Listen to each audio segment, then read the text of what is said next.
Hello and welcome to Achievement Hunting 101. I'm FuFuCuddilyPoof, and this is level 225.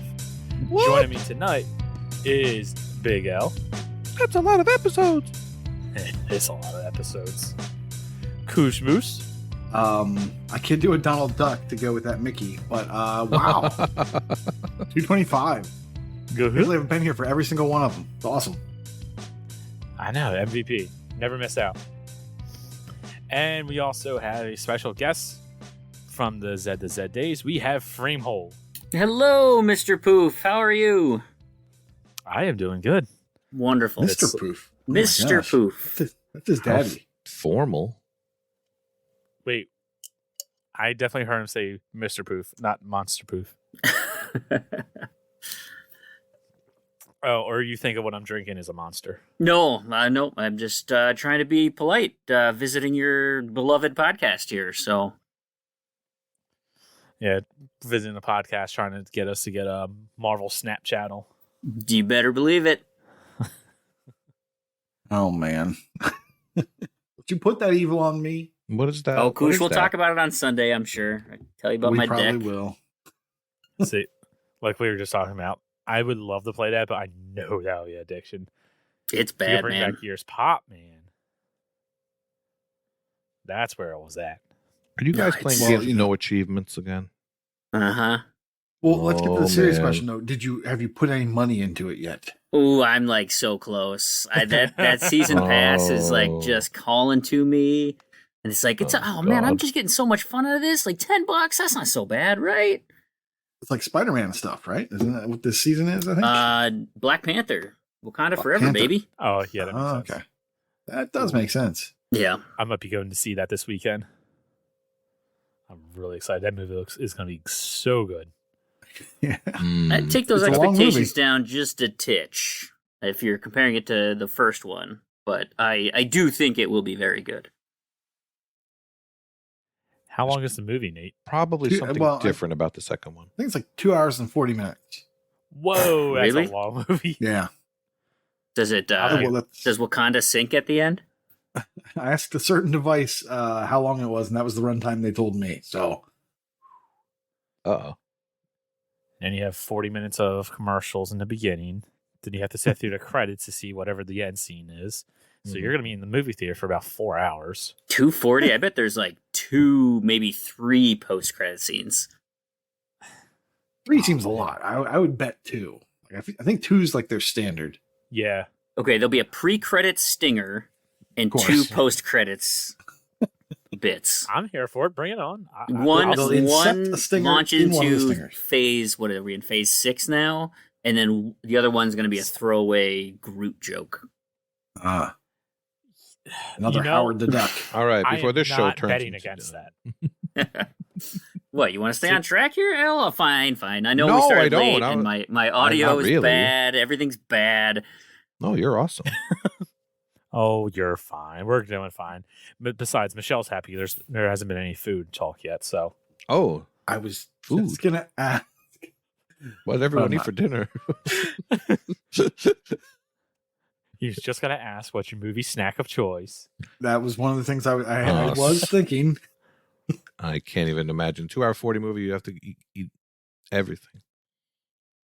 Shoot, popcorn and a cherry Coke. Let's go. Yeah, my boring answer is also popcorn. Anyway. I love popcorn. Also, I love popcorn. I've just got a jacket full of Halloween candy. Good. Look at you Good coming call. a mile away. It's Mr. Minnesota. Crinkle. Our jackets are huge. All right, we'll just call you Diabetes Forever. Sounds like a good idea. Awesome. All right. We've been off track. Let's get into it. Well, Freem, this was your question. It was my For this week. question. So why don't you go ahead and read it off? Oh yeah, the actual question itself. Yeah. Sure.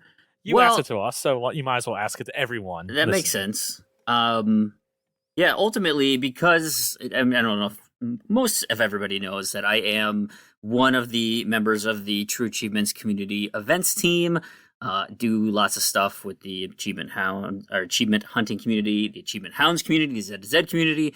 I've been doing contests forever, and we are kind of ramping into a new season of TA events.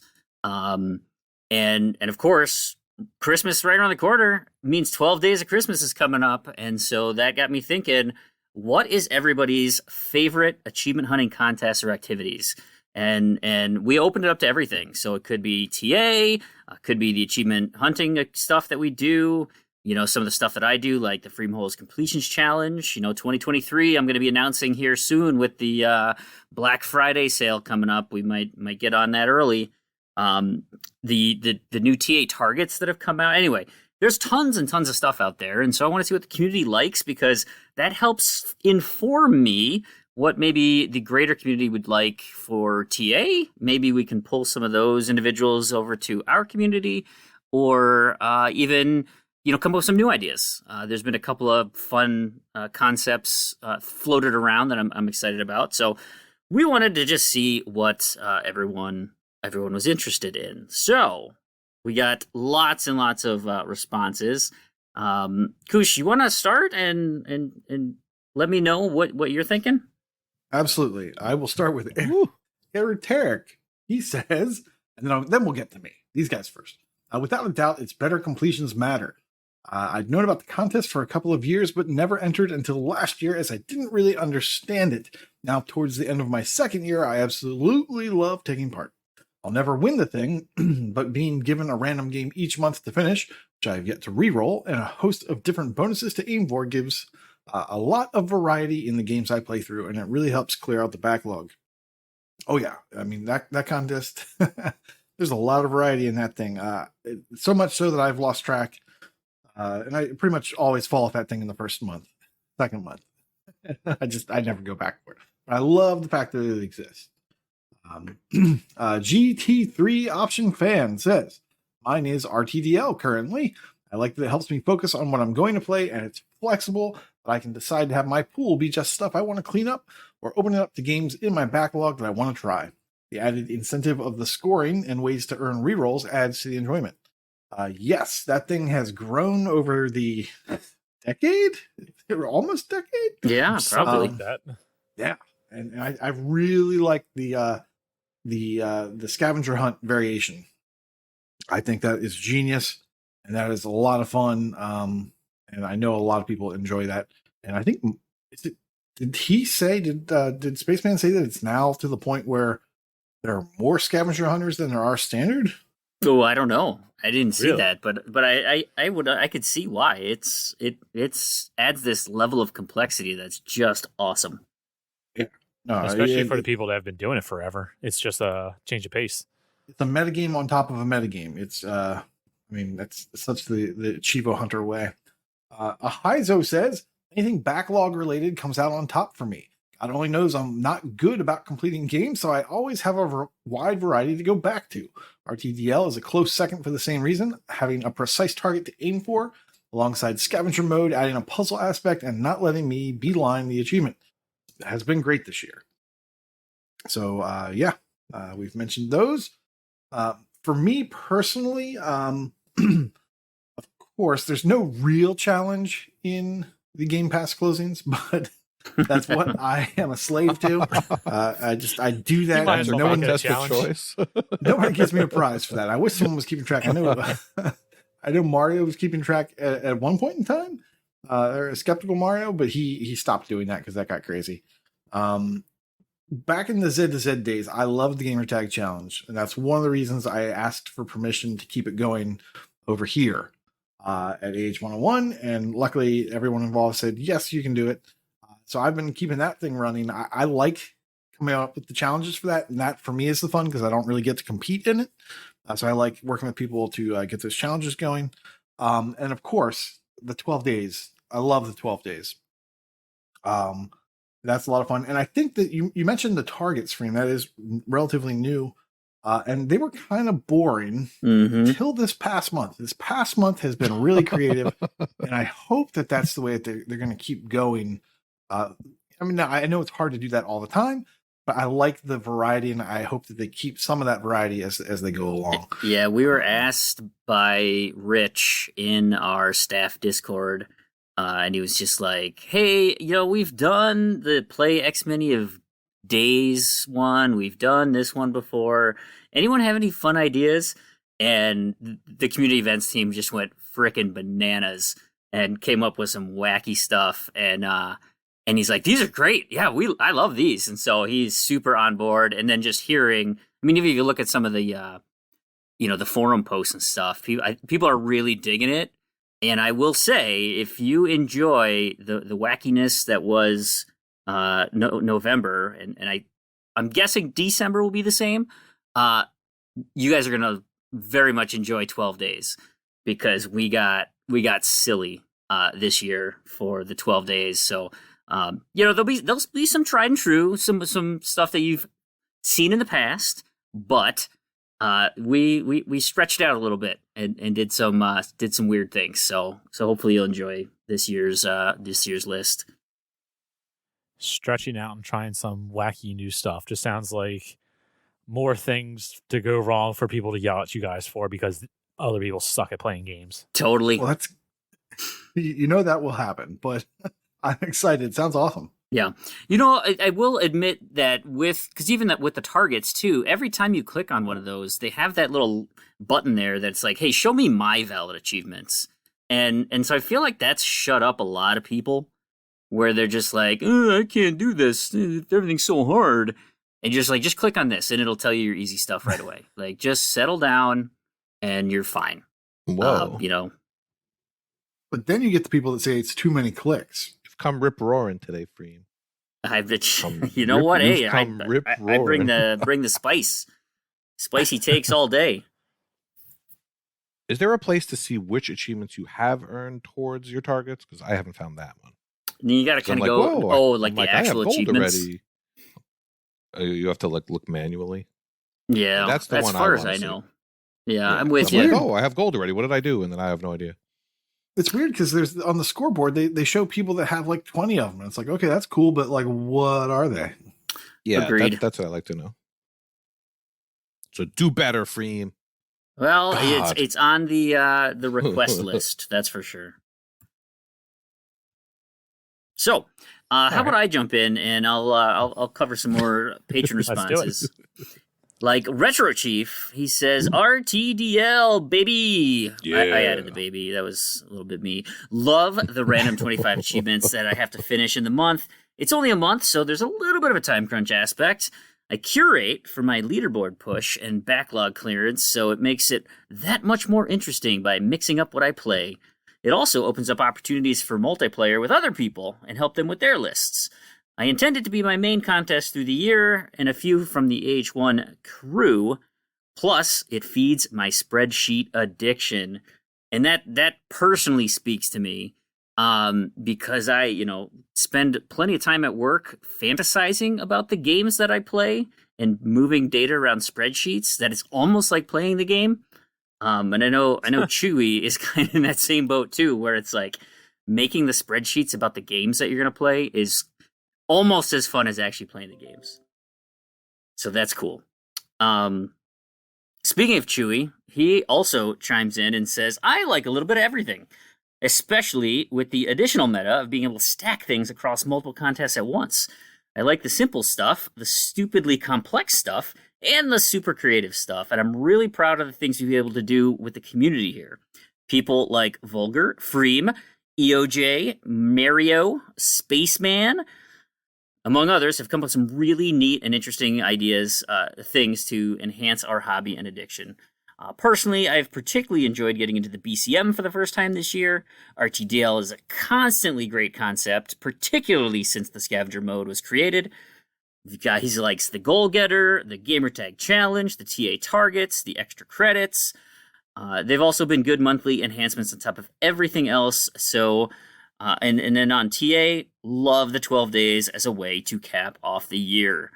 I mean, he just loves everything, I guess. Oh, and then he added at the end. Whoa, there. My goodness! He didn't mention Hangman Freem, so sorry. That missed the list. That was Animal from Muppet. It's his younger. Aren't they related? Isn't Animal a Wookiee, a lowercase w Wookiee? Sure. Let's go Oh. with that. He's gonna get mad. I'll give you my New lore. Yep, I'll give you my my Fanfic. bit here. One of the big reasons I joined the TA community team is because I absolutely hated the head-to-head competitions and the Great True Achievement Score Challenge. Like, just despised them. Mainly because I can't compete, right? It's not fun for me to go in there with, 8 hours of gaming a week back in the day and just watch these dudes who can, sit in their basement and pound out gamer score and TAD and all that stuff till the cows come home. And I just, so it's like, we need to come up with ways to encourage the community and be able to do things on your own pace, and open it up to everybody. So, that was one of the main reasons I came up with the 12 Days of Christmas. Hangman, you can play your own. Casual warboats, love the casual warboats. And of course, Scavenger RTDL. But unfortunately for me, Scavenger RTDL has taken a back seat because I cannot stop with the BCM random game of the month. And of course, I do my Freamwhole's completions challenge, and that rolls right into the BCM. And what was it? I forgot who just said the BCM. Was that Ahizo? No. Ruderek. Yeah. I'm with him. Like, I can't compete, but just keep clicking things off the list is super fun. And I have re-rolled my random games, but I've done all of them so far. And this month, I've actually gotten some comments in my friend's feed because I'm working on the hot new Modern Warfare 2. I don't know if you guys have heard of this. Call of Duty Modern Warfare 2. What? Yeah. I so much so that I had to buy a 12? second copy for my son because I want to. We need to do the Spec Ops together. So when I went to GameStop to get the used copy, I was like, "Oh man, yeah, the hot new release, Modern Warfare 2." And he kind of looked at me like, this is the 2009 version, right? Good I was job. sitting there wondering. Yeah, no, it's old school. Playing the old school 360 version on backwards compatibility, and it is it's super fun. I'm enjoying going back to that. How old is your son now? He just turned 14, and so we were playing. Wow. I don't know if you guys remember those Spec Ops missions at all, but so we're just getting introduced to him. He's had the flu all week, so like we finally were like, I put a mask on. You can go in the basement, take the mask off in the basement, and then we can game. And I just jumped him into 3-star, the veteran stuff. I'm like, listen, you play Warzone all the time. You should totally know how to do this. And he was like, how come I can't slide run? What the hell is this all about? And he's like, all the modern things about what you can do in Call of Duty games. I'm like, no, but it everything's fine. It's all the same. But we played the one. Oh, go ahead. I was gonna say he would be one of the kids complaining nowadays on TikTok or wherever that all the modern stuff that's been added through the last couple of Call of Duty games aren't there no longer. Totally. Like the sliding and the reload cancels and all that crap. Oh yeah. Where's my slide to wall run to hook shot? Yep. And so yeah, we were doing the stealth mission one in the snow, and I was like, he first set of dudes comes up and he just starts unloading on them. Like, no, like we got to be quiet. And I mean, we immediately got eaten by dogs. Like it was out of control. It's like, no, that's not how this one works. We have to take our time. It's been fun. Let me touch on Mental Knight 5's response as well. He says, my favorite events have been where people work together towards a huge goal, like the Year of the Assassin or the wonky gamer score thing. It made me crave more things where there's a bunch of goals for the whole community and we split it up and have different people doing different things, like 30 easy games, 10 hard games, 10,000 gamer scores in puzzle, 10,000 TAD in sports, that kind of thing. He says, which Freamhaven came pretty close to in small groups. So I wanted to pick that one because I do want to mention about Freamhaven since I've kind of fallen off the face of the earth with that. It's effectively dead, but I think if my work hires a new person. Like, I might be able to get back into it, but I cannot keep up with what I did. And maybe at some point I'll have to pull someone in to help me write stuff if we can get around to trying to finish that. But it's unfortunately pretty much dead because I just couldn't keep up with it. So I'm sorry, but I hope it was fun while it lasted. I enjoyed doing it, and I still would like to try and put a bow on that, but that's where it lands for now. Kenny, do you want to take the next set of responses? Sure. All right, so the first response comes from Wild West 08. He says, my favorite are 12 Days of Christmas and Warboats. I like the challenges and single play aspect of it. I know Warboats changed this year, so it might not make my last going forward.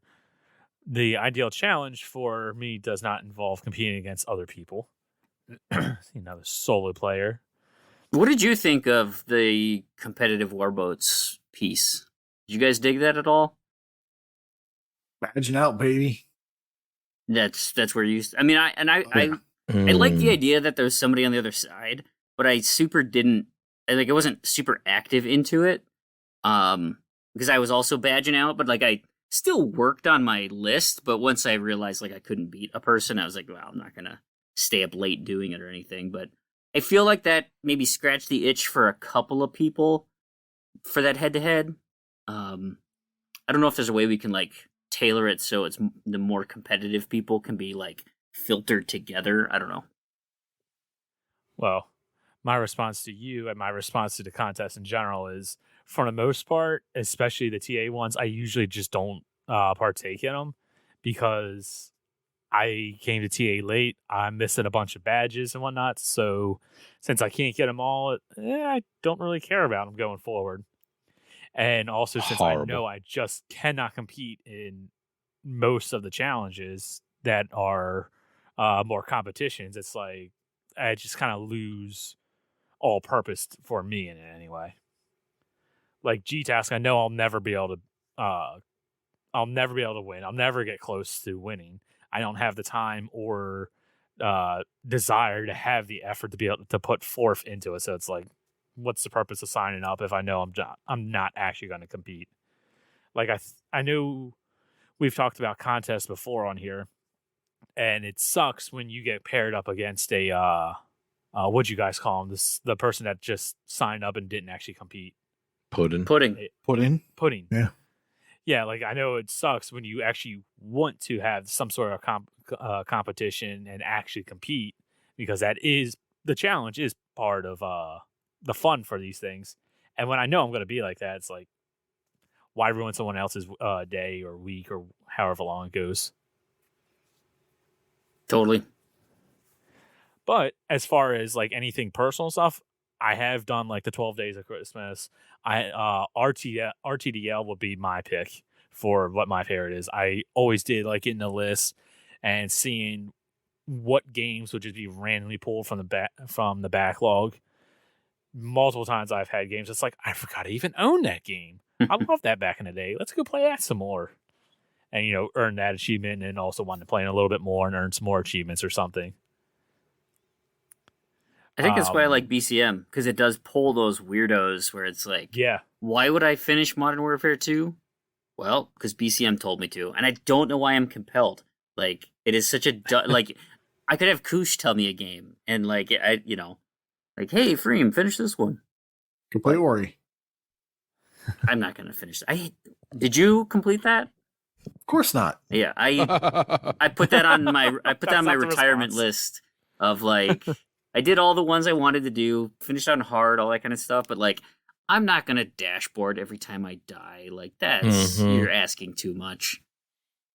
See, and that's where the RTDL or a BCM or something like that is really cool, because I'm sure you all, and I know I have games where it's just I have 1 or 2 or 3 achievements left, and I know you can get the achievement. You can go do it at any point, but it's just do I really feel like doing it when I have this new Game Pass game or this new other shiny object that I'd rather go play?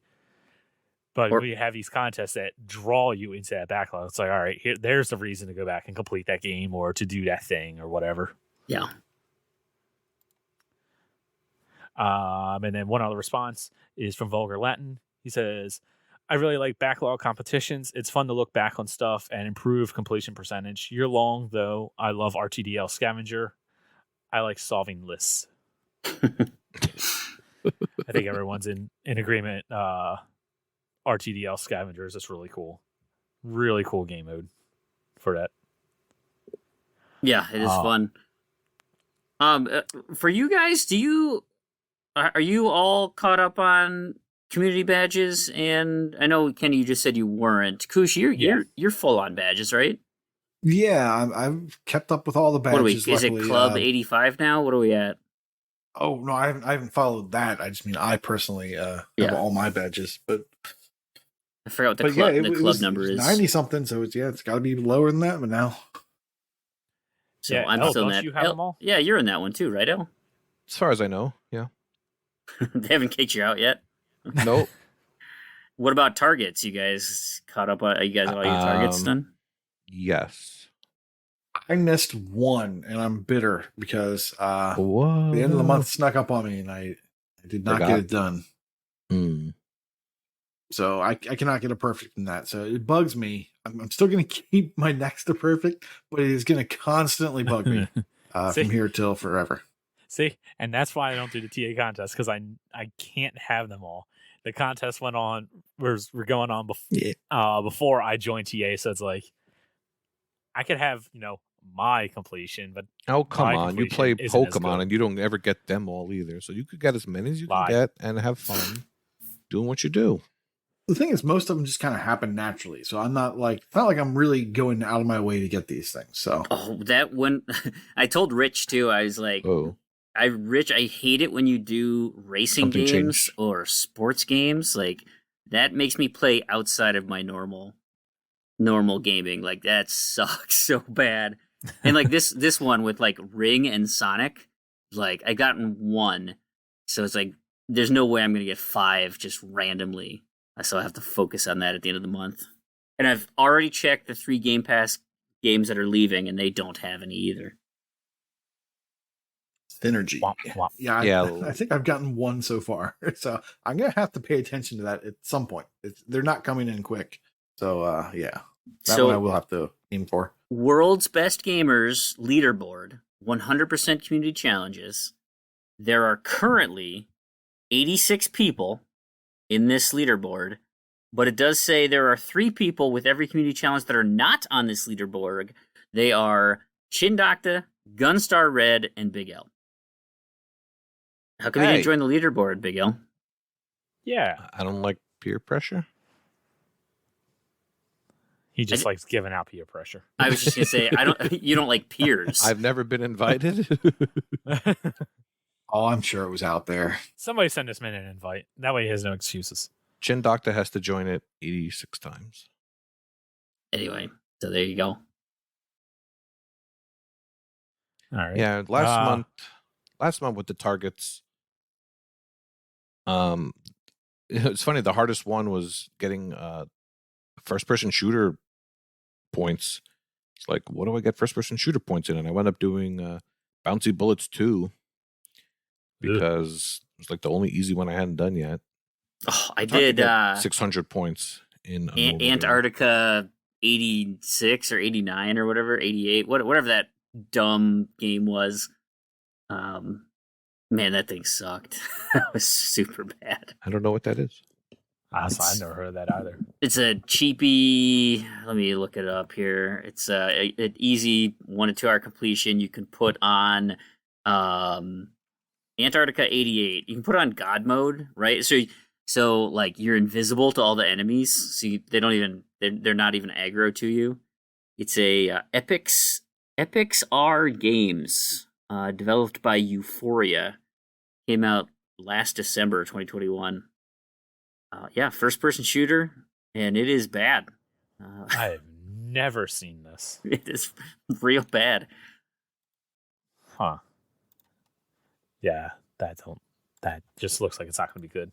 Why don't you go ahead and read off your responses? Hi, guys. Hi. All right, Mr. J. Blach says, my top 3 are 12 Days of Christmas because of the variety of the challenges, Scavenger RTDL, not knowing what the achievement I need means I play the game more, and 3, I have to pick my baby, Goal Getter. To do well, you need a well-rounded play style.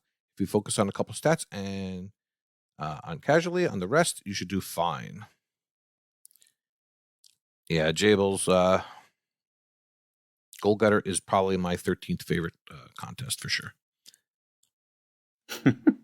We need some more info on that one. I don't remember. There's so many of these.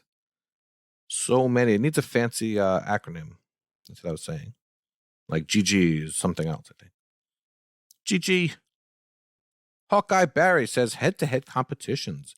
BCM has a good format for a month-long competition, but TAs were the best. Nothing like the rush of first seeing your list and thinking I can for sure get these, probably these, and if I'm lucky, a couple of these. Only a week long, so you have to hustle versus a good opponent. And if you can make it to the knockout phase, then there was more pressure because it was win or go home. Unfortunately, the TA head-to-head are no longer a thing.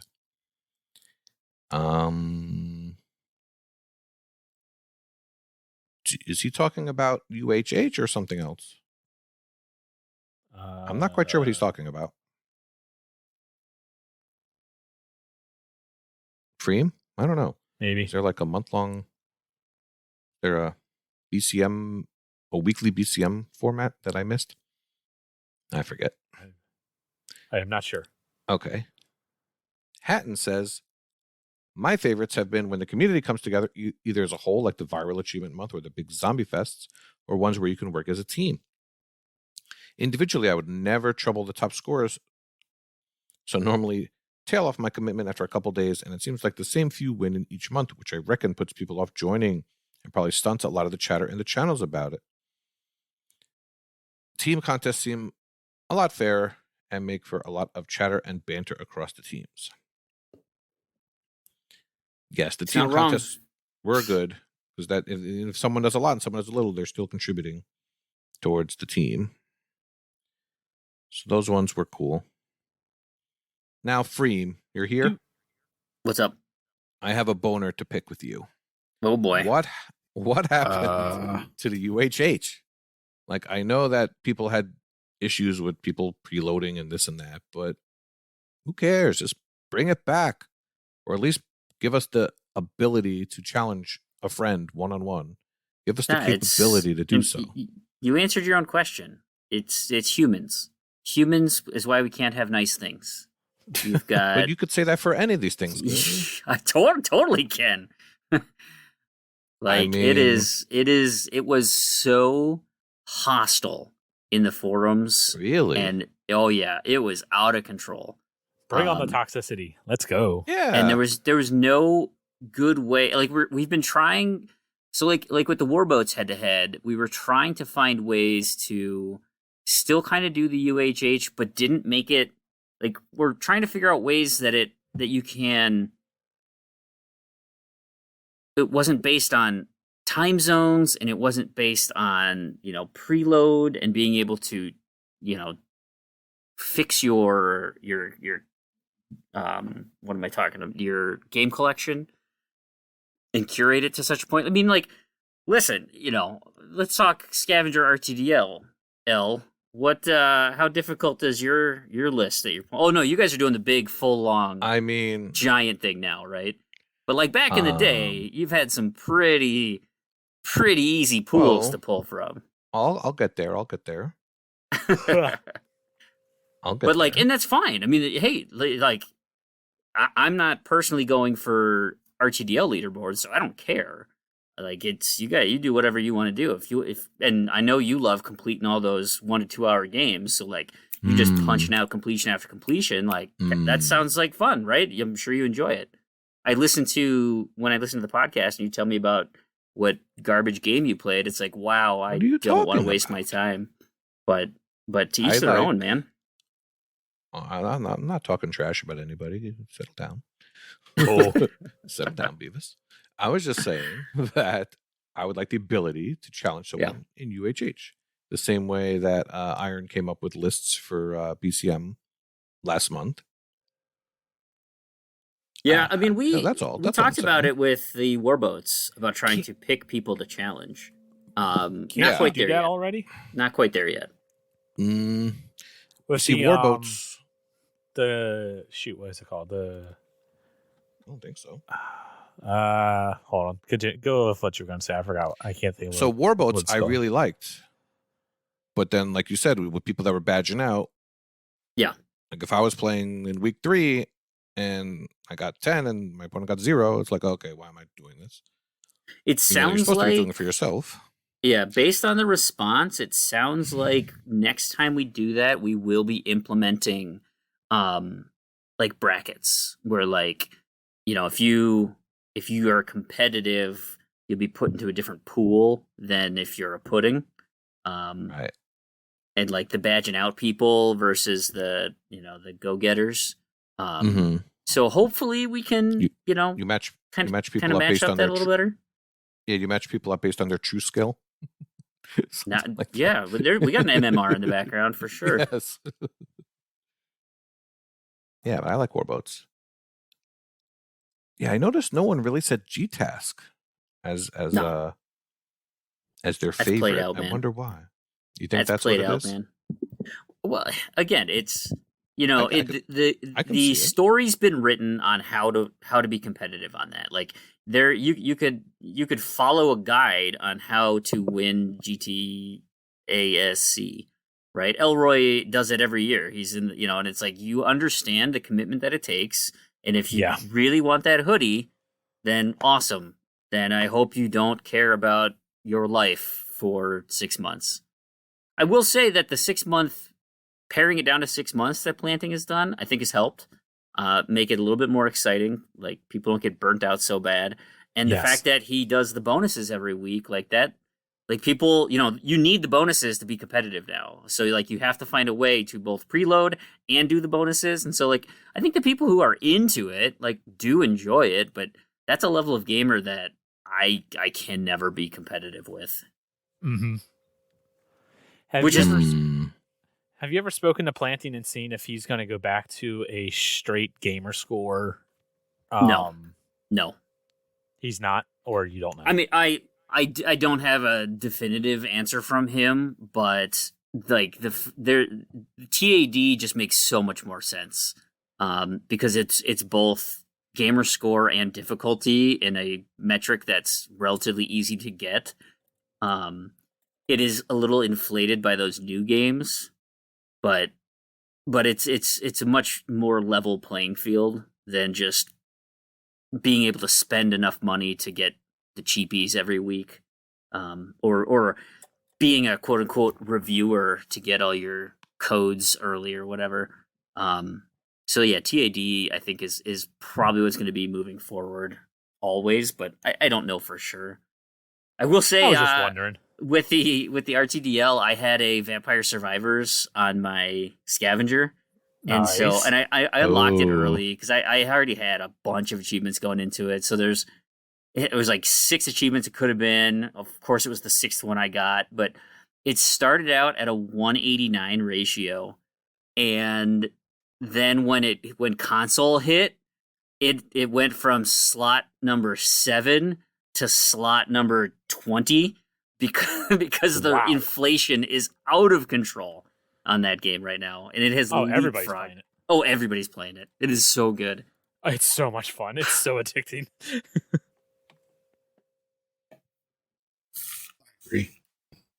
I gotta try that game. It's wonderful. It's absolutely wonderful.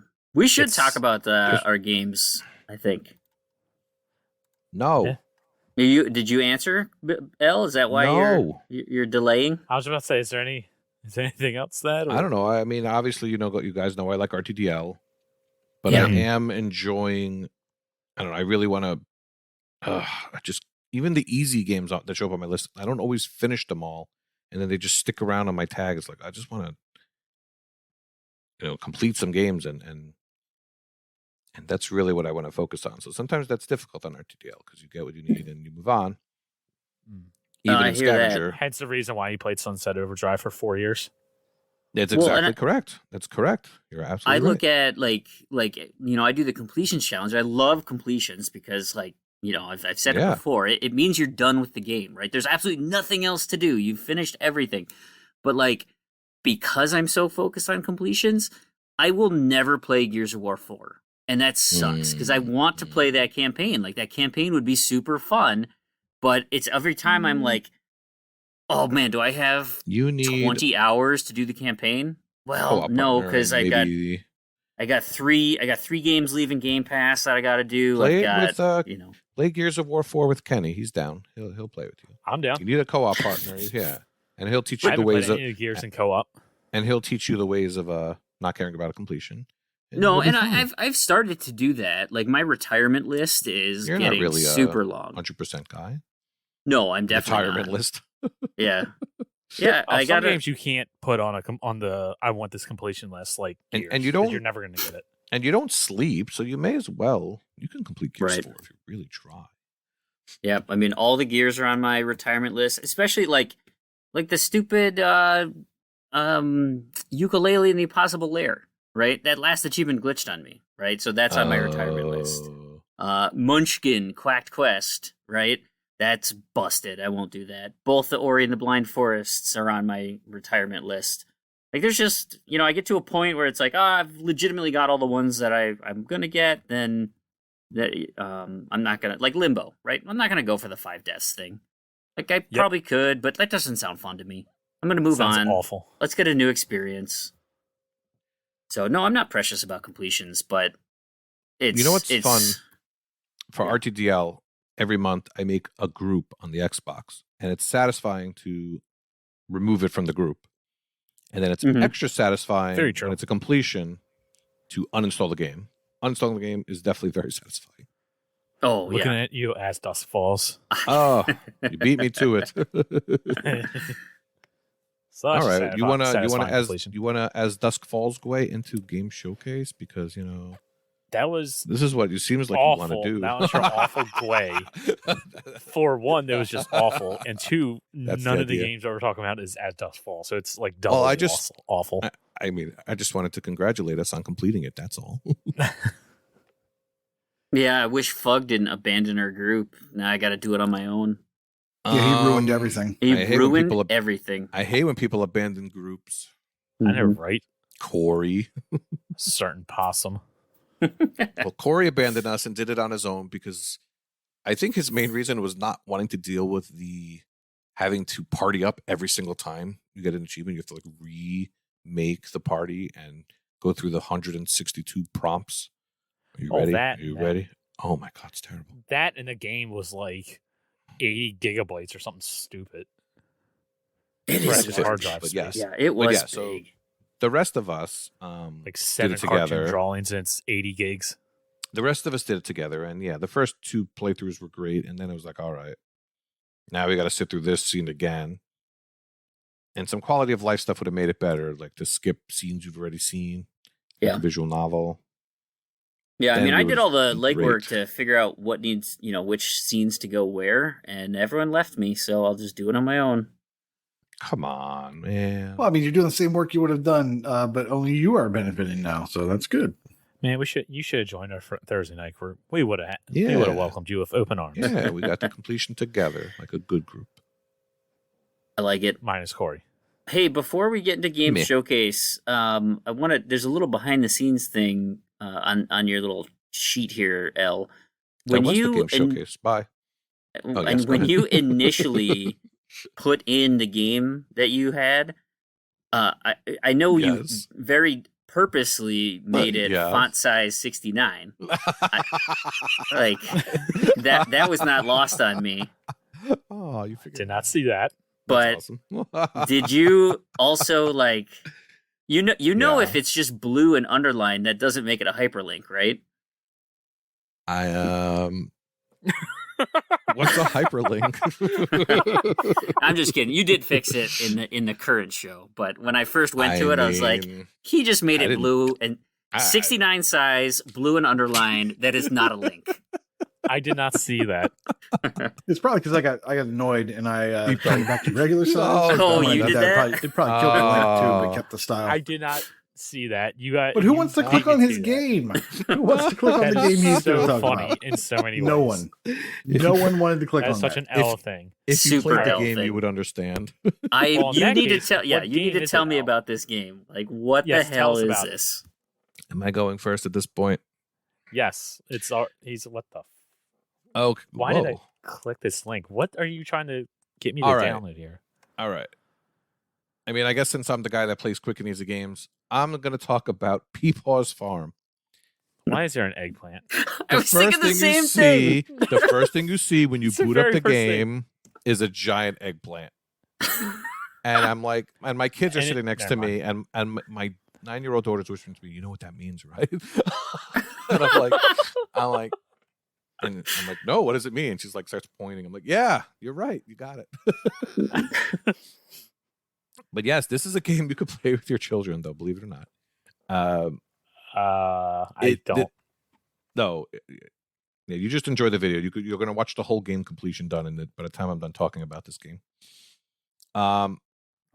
Looks awful. Oh, it's fantastic. You play the role of this farmer, and he goes and he's got to just do some quick farming, some quick fetch quests, and and you just have to load up the tractor with some stuff, some pumpkins, and it's just hilarious game. Now, you can complete this game if you watch a video beforehand in 5 minutes. You can get all But- 10 achievements in 5 minutes? You theoretically can if you prepped, Okay. because there's a speed run for completing the whole thing in 5 minutes. Yeah, I see that. What? Yes, and if you get that achievement, that means you got them all, more or less. But if you don't use a guide, and you'll eventually figure out where everything is, and it'll take you maybe, I don't know, 20 to 30 minutes instead. So you just go around and Okay, then. and you do the tasks it gives you. And that's it. But the dialogue is hilarious. And at the end, Is it text dialogue yeah, or spoken? at the end of the game, there's this giant eggplant that you have to water. And yeah, so that inspired my 69 font in the dock. Gotcha. There's a giant eggplant. This looks like Castaway's Paradise, but somehow worse. Well, depends if you want bang for your buck or not. Because I didn't use the guide, and I still got this game done. It's a $5 game, and I guess that's fair. It's probably worth about, I don't know, $1. Oh, look at that. It's Xbox Play Anywhere. I didn't even realize that. Look, you could play this game on the go, people. This is fantastic. What was the order? So each achievement art is labeled 1 through 10, but achievement number 3 is completing the story. Like, why? Why is it in that order? Once you beat the game, it shows you all your challenges of what. Oh, so then you can click off the ones that you're missing. But then the mastermind achievement number 10 is to complete all the challenges, and that includes the speed run. So that's why you have to do it under 5 minutes. And and you have to take the striped pumpkin with you. This is stuff you'll figure out after 1 or 2 playthroughs exactly what they mean. So I wouldn't even recommend using a guide unless you want to, complete a $5 game in 5 minutes. You want to get every penny out of that $5. No, you don't. Oh, come on. You're here for the gamer score. You're not here for the game. Just get in, get out. Well, that's what I mean. Sometimes yes, sometimes no. This was actually enjoyable, and playing it with the kids was more enjoyable. But yes, this game has zero, like even less than usual replay value. And once it's uninstalled, and I saved, I got back my 228 megabytes. Wow. And got in and got out, as you said. Fine. But the Wonderful. eggplant and the And humor, if you ever scroll through your library of games, there's just gonna be a giant eggplant buried. the in there humor, somewhere. yes, there is a Honestly, level of humor you there. should put that in your trophy. Case, yes. Just that one. Okay, see, now that's how you sell this game. Yeah. Oh, now we need a Peach sequel. I bet Meemaw's Farm. Yasai Ninja. That might look like a peach. Is there like an onion on that one? All right, so you have a 5-minute speed run in the game. Yeah, we talked about 5 minutes. How difficult is that? Like, is it the kind of thing where I did it on maybe my third or fourth play of the game without using a guide and without, like, once you figure out where everything is, it's not hard. Okay, I was just wondering, like, It's flaccid. they like say the 5 eggplant. minutes, but really the game Yes. takes 2 minutes, so you have like 3 minutes to spare, or it's a 5-minute complete. They say. I mean, 5 look at my minutes, but game it's time really here, gonna take you, 34 like, minutes. 4. See, come on. Yeah. Okay.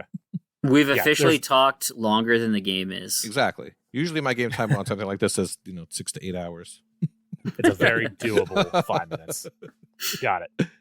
This is with my 9-year-old daughter playing. Like, I don't And yeah, I totally looked at that. I very much expected me to look at your page, and you have like 3.5 hours in this game. I already looked at that. I was waiting to query you and sit there and Don't rag query on you for how long it took. As far as easy games go, I don't know. You could do a lot worse.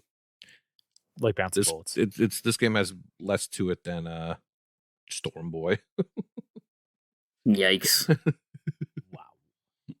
I want to hear what Koosh's game is, because I saw this on Game Pass, and I Look at this. categorize all my games and try to slot this one in. I don't know what the hell this is. Well, let me give you a little backstory. So the beginning of this month was really hectic with trying to get things done for Game Pass and for server shutdowns and stuff. So when it came time to work on Superland, I said no. I just don't really enjoy Superland all that much. I haven't given it too much of a fair shake. I need to go back to it at some point, but that was not going to be this month. So I passed on that because there was a huge game release on that other system called God of War Ragnarok, which of course meant that I was going to go back and play God of War 2018, which I started in 2018.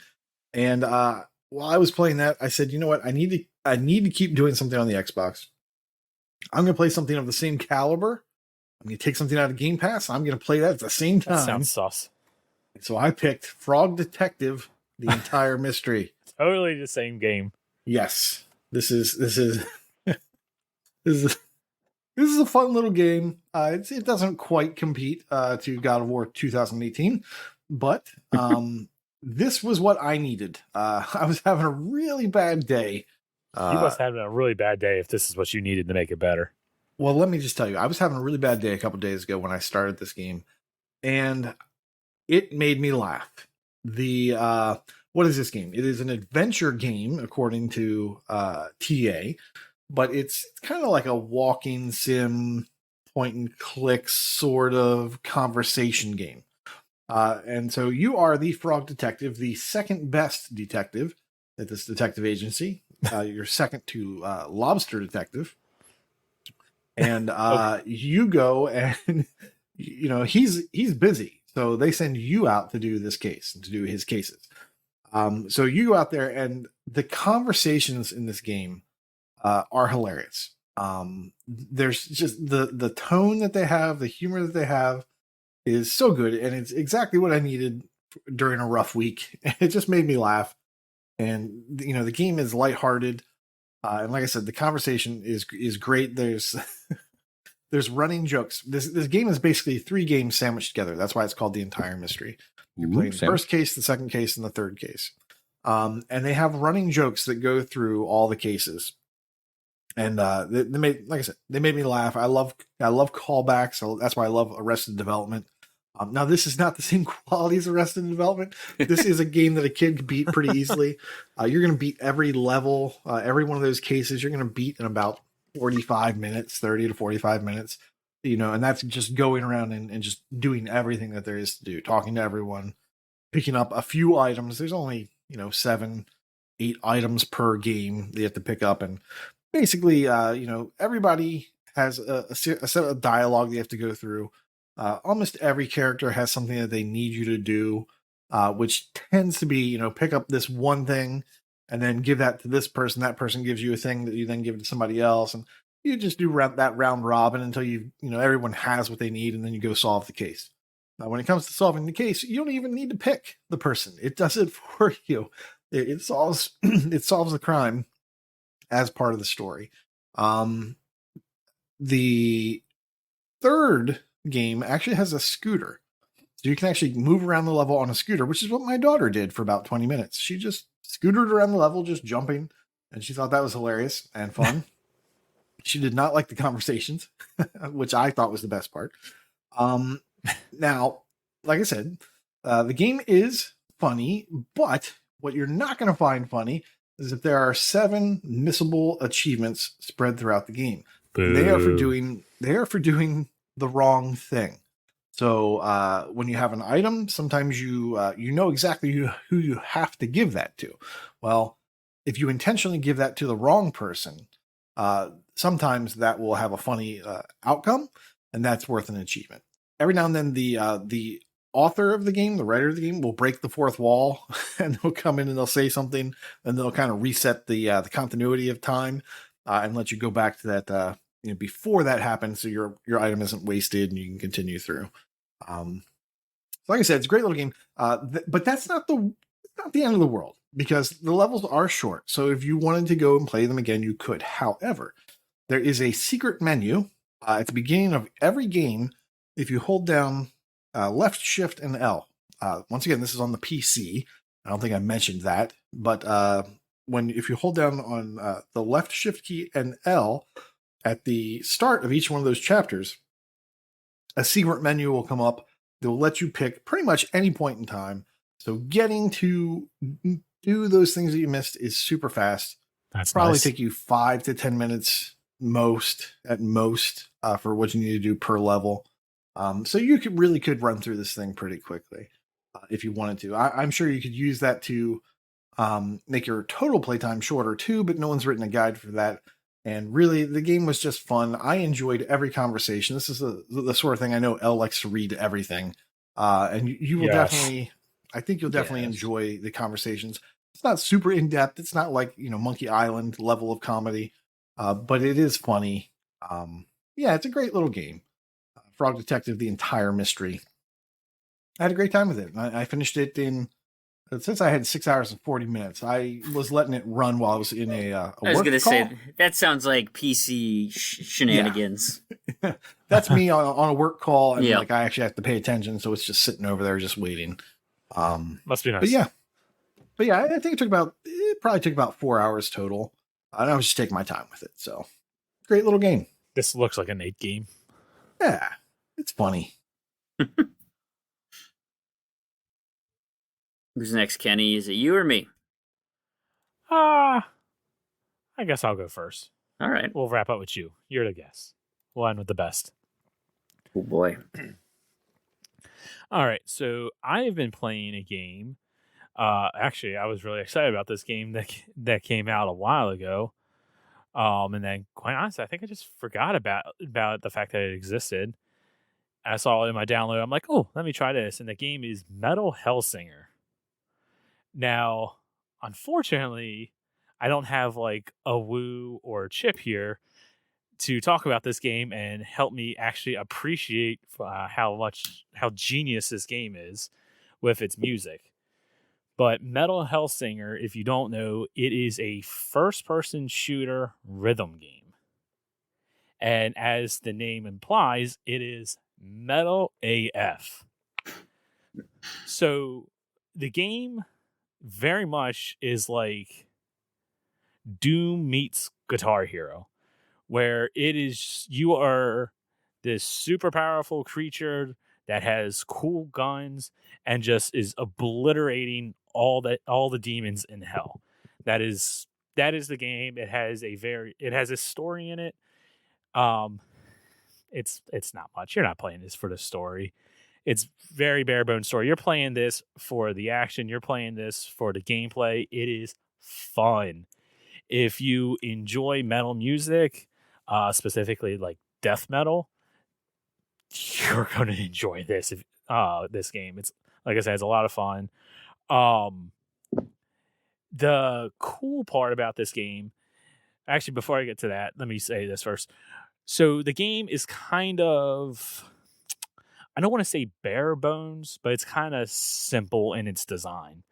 So at large, basically the idea of the game is you are a Hellsinger, and there is a prophecy that you are to kill the devil and something kill all the demons in hell. I don't really quite remember. Like I said, I'm not paying too close attention to the story. But either way, there are 8 levels in hell, each one obviously with increasing difficulty. And each level is kind of laid out the same. You start off the level at point A, you go through a little bit of the level.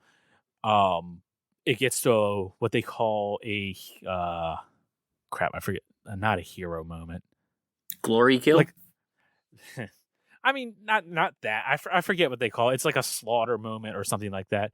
But essentially, you are now trapped in an area, and there's waves of demons that come at you, and you just have to kill all of them, and then the door opens up. Then you can progress. Do the same thing again. Then you can progress, and then there's an end boss. And once you kill the boss, you beat the level, and you go on to the next hell. Now, what really makes this game awesome is as you kill things to the beat, or you shoot your guns to the beat, you increase your fury level. It starts off as 1, then it goes to 2, then 4, 8, then 16. As the fury level goes up, the game gets more intense, not from like an action standpoint, but from a musical standpoint. So when you're at like fury level 1, you're just hearing like doom, doom, doom, doom, doom, and some bass or whatever, and it's just to help you keep the beat. Then when you get to fury level 2, then some guitar kicks in. Then the 4, then more guitar kicks in, and then all the way up until you get to level 16, in which case the entire song kicks in. The vocals don't kick in till level 16, or till fury level 16. And that's when the game, it just feels epic. It really starts to go. And what's even more awesome about this is it's not just some music by some guy. It's legitimate artists are actually doing the music. So when does Serge Tankian show up? Okay, that is definitely one of them. I have not gotten to him yet. I'm pretty sure he's the last level, because I haven't seen him yet. But the 8 different bands, you have the guy from Dark Tranquility, then you have the girl from Ginger, the girl from Arch Enemy, Alicia Whiteglues, not Angela. Then you have Matt Heafy of Trivium, Randy Bly of Lamb of God, the guy from Black Crown Initiate, and then Surge from System of a Down. I don't think I'm missing any. I think that's all. I might be missing one in there.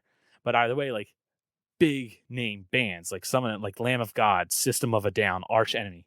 They're giant bands.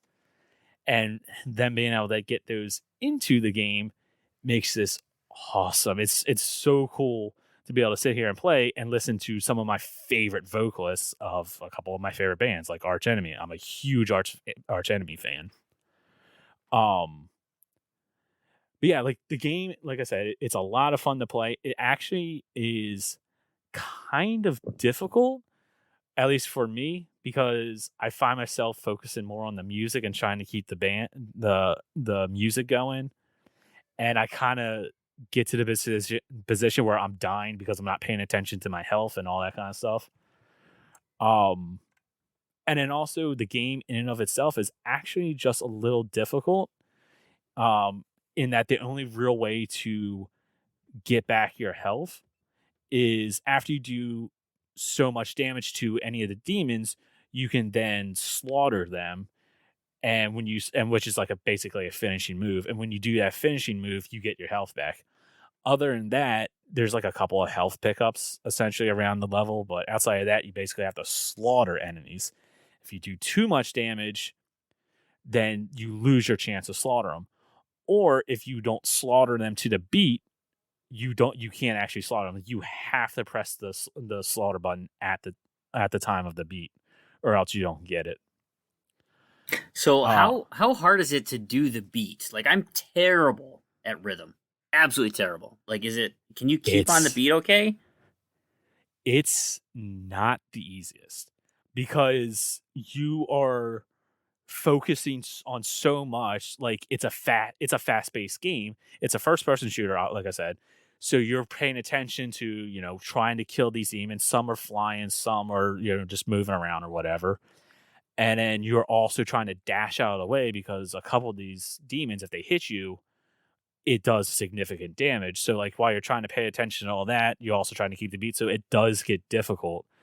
The way I found to be able to keep the beat the best is to actually start headbanging a little bit. Now I'm not like going nuts and, doing windmill or something, but I'm kind of bobbing my head to the beat.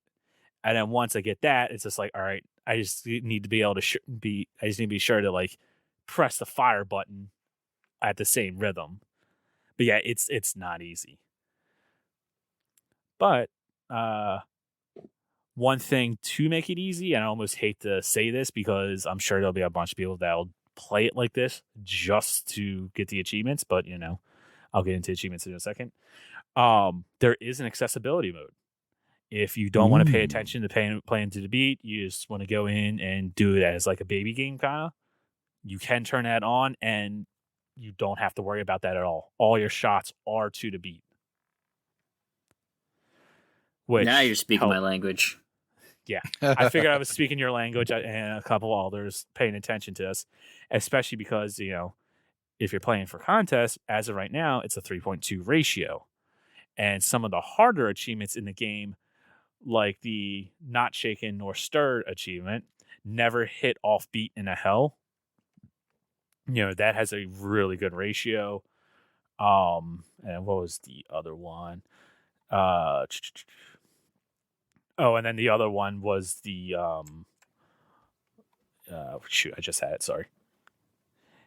It's whatever. There's another achievement to basically the pacifist achievement, which is to kill or to clear the hell using only Paz, which is essentially a talking skull that shoots fire.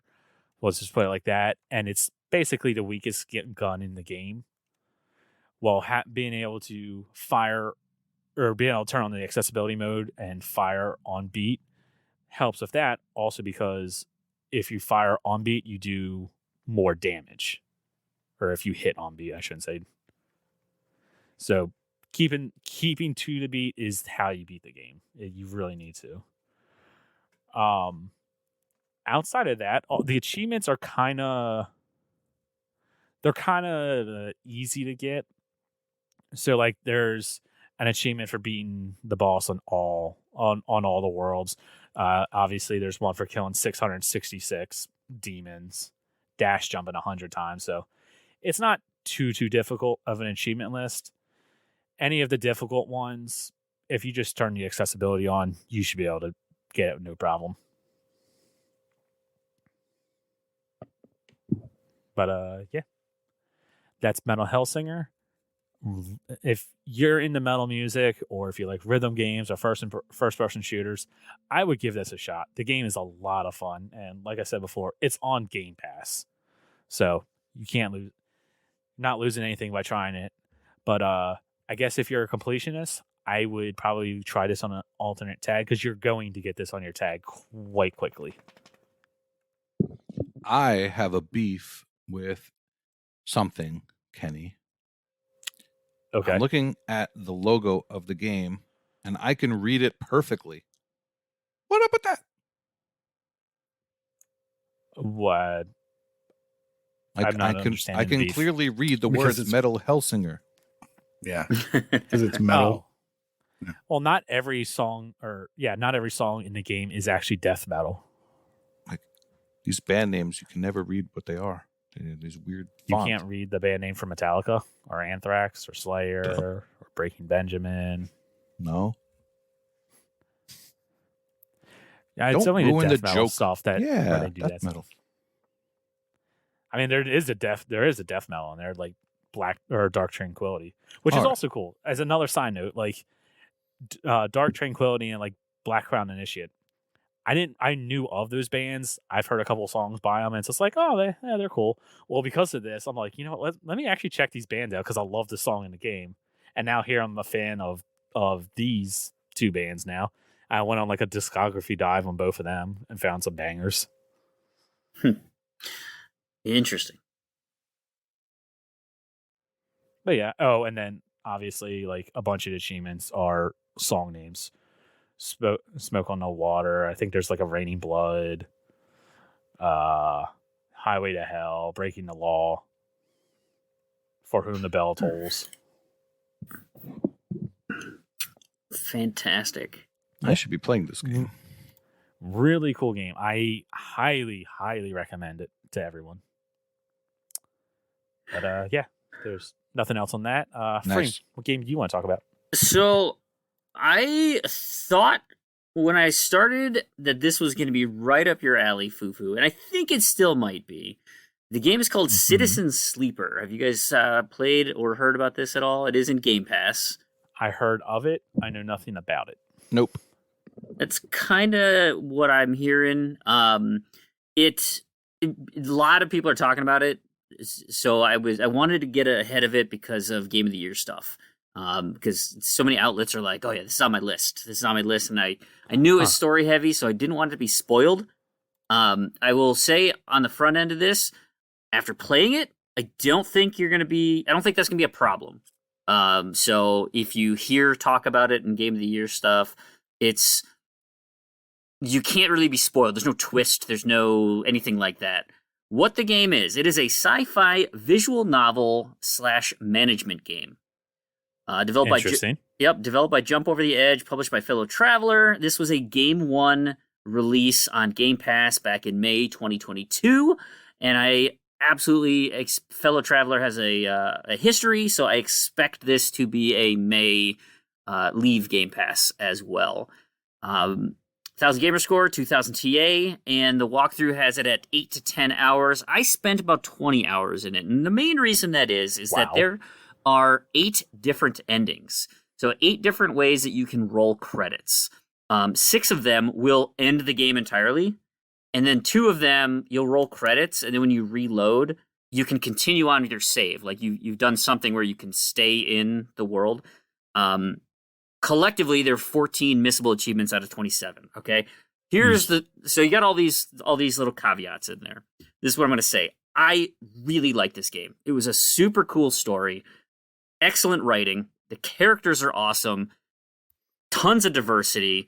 It was really cool because like it had a couple queer relationships in it. There were 2 non-binary characters, right? So they use the they them pronouns.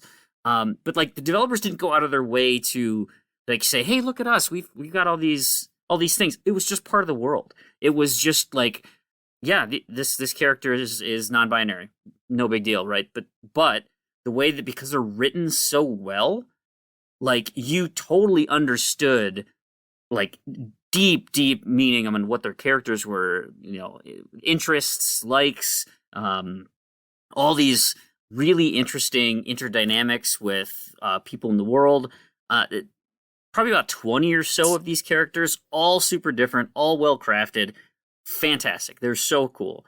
The actual gameplay. So you start off, you pick one of 3 different sleepers. And so a sleeper is it's a human consciousness uploaded into a machine body. That's what the sleeper is. Between the 3, there's some minor gameplay differences early. But narratively, nothing changes, so it doesn't really matter what you pick. But it kind of helps your own personal narrative, knowing what your background is. The game starts off, you wake up on this derelict space station, and by derelict, I mean it's it's super heavily populated, but the thing's falling apart. It's in disrepair. The actual space station itself is a big wheel. So you think of like Halo, right? All the buildings are the inside of the wheel, and then there are 4 support elevators at the spokes leading to a central hub. So the map itself, it's like this big overworld map, and on top of it, there'll be these little icons that you can click on, and that's what you interact with. There's no moving around, none of that stuff. You just click on the icon, and the location will either show up with a story beat, or there'll be a couple of action options that you can do. So the story stuff, all written text. You've got like a sidebar with all the text. It's very much lots of story building, lots of world building, character development. There's a lot of reading. There is a lot of reading. Think of it, if you look on your screen, we're talking about a paragraph worth of reading every time you click through something. And then there'll be some narrative choices that you can make at the end of each one of those. So like, there'll be a set of sentences, and then you can pick how you want to respond to the character, and that'll help steer some of the narration and what the story ends up saying. The main story beats are mostly contained, but how your character interacts with those changes dramatically. So that's why you have eight different endings. There are multiple ways to get through this game. Additionally to that, you get this really beautiful drawn 2D image of the character that you're speaking with for all those, I mentioned those 20 characters that are super well crafted. You get this great, cool looking animation. It's not even animation. It's a still drawing of this character. And when you make your narrative choices, the reactions happen immediately, but there's also like a lot of things happening down the road that you have no idea when you're making your decision how that impacts other people on the ring and what that ends up doing. So that's the narrative part of the story. Now I mentioned that there were these action options. So the management part of this game is the world is based on cycles, right? And since it's a big wheel, it's essentially a day, but obviously because it's a wheel and it doesn't rotate, they call them cycles. And there's 2 meters for your own personal health to track. You've got your condition and your energy. So your robot body is falling apart. It's rejecting your humanity. That's your condition. And that deteriorates every day that you cycle. And it also deteriorates based on negative things that happen in the world. I'll get to that in a little bit. Your energy, similarly affected, like it'll go down every time you cycle, and it'll also deplete as negative actions, but it's super easy to restore because you can do that by eating something or drinking something, but that does cost you money. So you have to kind of balance out the money part of it too. Depending on what your condition is, when you start your cycle, you get between 1 and 5 randomly generated 1d6 dice. So they'll roll up on the top bar. So if you have full health, you'll get 5 die values. Maybe you'll have a 3, a 4, a 6, a 2, a 6, and they'll be up top there. And each one of those dice you can use to do something in the world. And that's how you initiate pieces of the story. That's how you make money. That's how you get the achievements, all sorts of things like that. So we'll take an early example. You show up on the space station and you're floating through space. This guy finds you and he's like, "Hey, listen, you can stay in this little container that I have, this home, but you can't just stay here for free, right? I spent a lot to try to get you out of space, so I really need you to help." And in his garage, there are 2 options, and you can use your dice to help break down a spaceship for him. He will pay you for that, but you have to use your dice, and each one of these actions has a different level of risk associated with them. So there are safe, there are risky, and there are dangerous actions. And then each action can have positive, neutral, and negative effects. Depending on which dice you put at which location will influence what ends up happening. So for safe areas, even if you put, like, if you have a negative outcome in a safe area, those are usually not bad, right? So maybe you want to gain 1 energy or something, you know, you'll maybe gain 1 energy, where if you had a positive reaction, you might gain 3 energy or something along those lines. And then depending on the dice layout, you can guarantee in some fashion. So for instance, a 6 is always 100% positive. So you throw the 6 in there, you know you're getting the 100% positive outcome. A 5 is 50% positive, 50% neutral. And then once you get down to 3 and 4, it's 25% positive, 50% neutral, 25% bad. And then 1s and 2s, 50% neutral, 50% bad. So like, you have to look at what you have there and determine, okay, given all the things I can do on this space station and my dice available, what do I actually want to do with my day here? What's not going to hurt me or kill me, and yet still progress these different meters to get me to where I need to be? Most of the actions in the game are repeatable, so you can continue to do them over and over again, but there are a few of them there that are critical. And so it's like, oh man, I got to save a 6 for this critical action because I only get 1 shot. And if I biff it, then I miss that opportunity. And that's why there's so many of those missables, because you can, you know, it's a die roll. It is effectively a die roll. And sometimes you need to make sure that you succeed. So you got to save up those 6s. The fun part about all this is there are multiple wheels, like little meters, that fill up every time you do something. So if I go back to that shipyard thing, at some point in the story, they find this other derelict ship, and one of them's tied to an achievement. I actually missed this achievement my first time through, but he asks you to break down this thing. So there are 2 meters against you. One is time. So if you spend too many cycles not working on it, the guy is like, the heat's too high. I can't have you stay here. You're out. I can't have you in my, nobody trusts sleepers, so you got to get out of my garage. So you have a certain number of cycles to complete this task. You also have the structural integrity of the ship. So every time you put a die into breaking down this ship, you've got this positive yellow meter that goes. So let's say 100% positive gives you 3 pips on the positive meter no matter what. Bam. Awesome. We're progressing to complete breaking down this ship. But if you throw in a 3 and it's a 50-50 kind of roll, or a 25% negative, if you hit that 25% negative, maybe you'll make no progress toward the good meter, and it might show that you've actually damaged the ship to a point of breaking where you can no longer do anything with it. So again, you're balancing all these things out to try and make sure you fill these meters the way that you want to do. So you've got your dice management, your time management, there's money, there's health, you've got all these things competing, and it is awesome. It is so much fun. Everything can be done in one playthrough, but it will require you to do the cloud local save game deletion thing. I did on PC, and it's super easy. There's a file in there, a WGS file that you can just copy and paste over and make all these like save points to get all the various endings. I played the game blind, and there are critical points that you'll have to do a new playthrough if you miss them.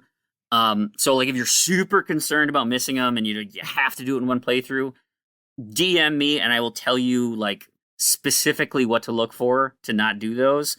But honestly, like the single playthrough, I read the whole story. I read all these things, playing it blind. It took me about 12 hours. And when I got to the end game, like wow. I knew it was end game. I knew the game was finishing, and I knew there were multiple endings. So that's when I started to look at like, okay, what are my options to pick?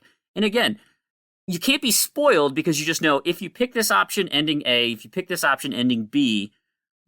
But the beauty of it is how the story is presented to you. So that's not shown in any of the spoiler pieces, right? You have to read it and understand what's happening when you make that choice. So I didn't feel like it took away from knowing the choices, but I didn't read any deeper into, oh, this is what this tells you, this is what this tells you. No, it was just like, hey, you've got 2 choices here. Do this one first, then reload your save and do this one. And so I got 7 of the 8 endings by doing that. And ultimately, when I was done, I had 3 missing achievements. 2 of them were missable at the very early quests, so you can get those right away. And then one of them was an ending.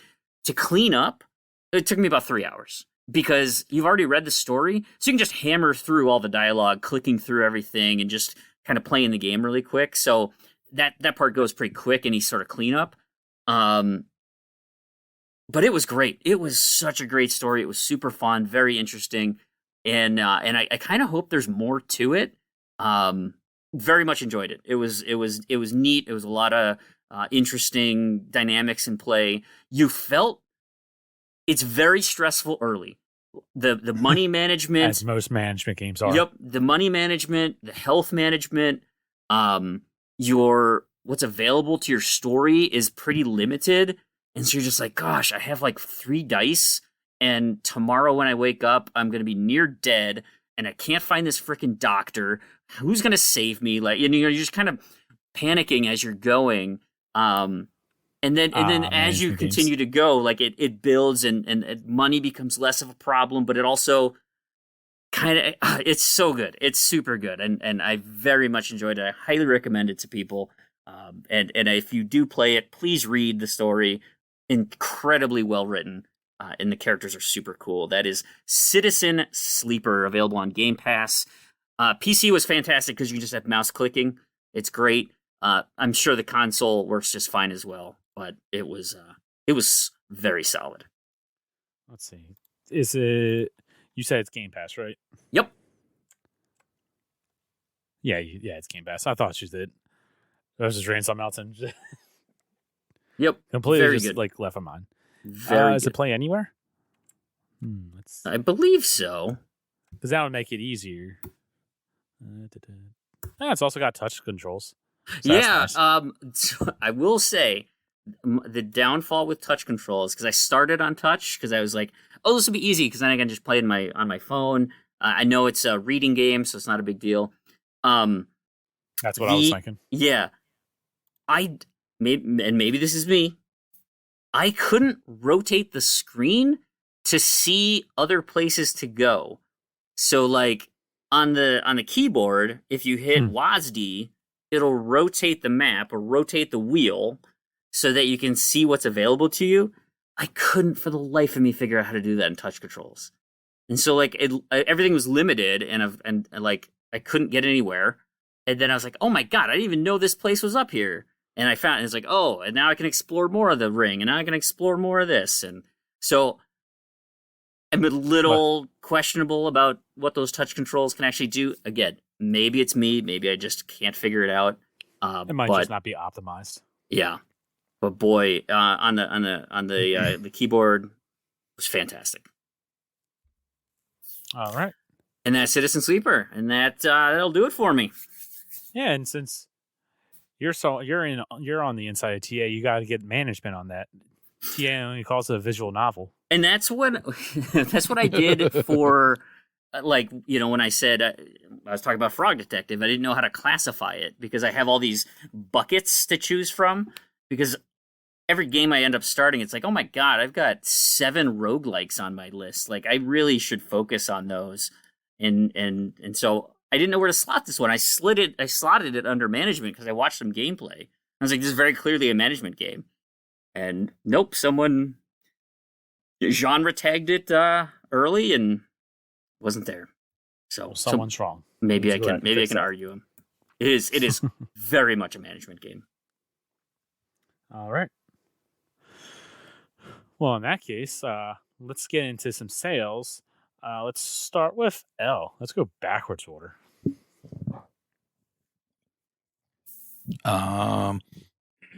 This is a font -69 now on the dock.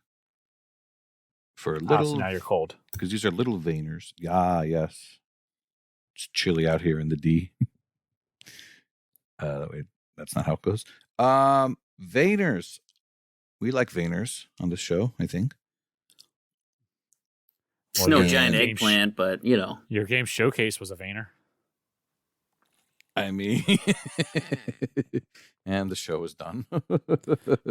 It was a giant Vayner. You are correct. Oh, what is that? Outland is a 360 game. If you missed that, adds games with gold. That is $3. Owl's Awakening is $5, and Batbarian is $10. Is Batbarian good? I mean, if Skeptical Koosh, you Mario played likes that, haven't you? it must be good. Oh, No, I've not played it yet, but I think Skeptical Mario really likes it. I think Rocker thought it was good. I won't say great, but he thought it was good. So Okay. yeah, there's positive words on it. I think Mario wrote half a walkthrough for it, and he said if people pick it up on the sale, it might encourage him to complete the walkthrough. So pick it up and bug him to finish it in our #Vayner channel. All right. I want to play Nate, some what more games do you want to Vayners. recommend? Vayner. All right, since we're going from bottom to top, I'll start with Sir Lovelot. $4 down from 10. This is a platformer. I enjoy this game. It's a fun little thing. I haven't completed it, but that's the way I do it. Next up, Shady Part of Me. I've mentioned it a whole bunch. It's a really cool platformer / puzzler / just the kind of thing I like. You're trying to solve puzzles with shadows. I love that. $4.50 down from 15. That's a great price. And last up, Golf Club Wasteland. This is a sports / golf game. It looks a little bit like a golf platformer. You got to check it out. See if it's for you. It's $3 down from 10. And there you go. I think the big sales are coming. I think that's why we've got these slim 100%. pickings. I think so too. I think so too. 100%. Next Which week is- it's going to be much better. Yeah, which is why my recommendations are pretty slim. I liked the Assassin's Creed Chronicles games. All three of them are on sale for $4, 60% off. 2D, I guess 2.5D is what they're called.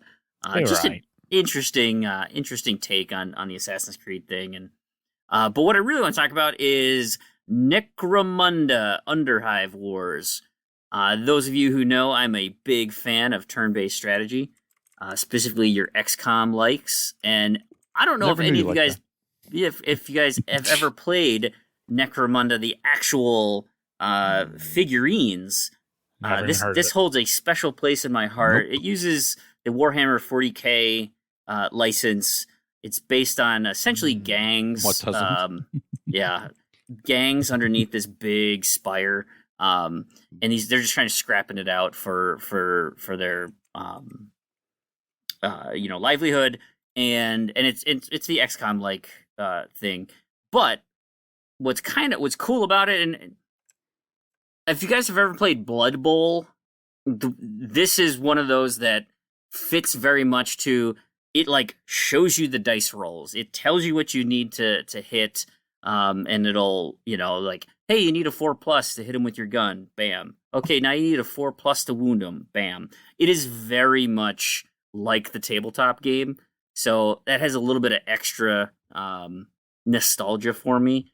I will say, and I do own this game, so if anyone else picks it up, there are games, online games that you need to win 50 online battles against human players.